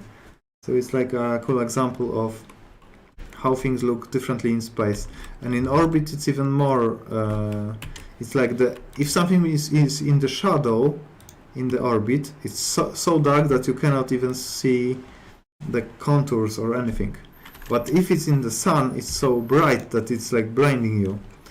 So even if you're like part of the space station is in the light, it's very light. But if it's like during the night, then it's just completely dark. So it's different than here. Okay, I cannot say about orange wings because I didn't test that. I was just testing the wings, some white planes. So that was interesting for me. Okay, guys. So our character went to bed. I guess I would finish the stream for today. It was great talking to you after such break, and yeah, I hope to see you again probably next week. It was awesome to tell you a little bit about my experience. Yeah, my astronaut went to bed, and I'm also going to sleep. And yeah, I hope tomorrow I will check the Mars build, how is it going with the performance updates and with all the new features. And yeah, see you on the next stream. Thank you for being here, for all the questions, for waiting for me and playing with Lucas when I was not here. And just reading the final messages on the chat. Annoying engine sounds. Yeah, so if the plane engine sounds were annoying to you, just imagine that I had such sounds for the whole 2 weeks in LunAres, because the turbines which were used for air circulation are pretty loud. So after some time you just get used to it, but at first it's like in a plane or somewhere, or in a spaceship. So that's pretty realistic in this case. Okay guys, so thank you again, and see you later next week. Bye.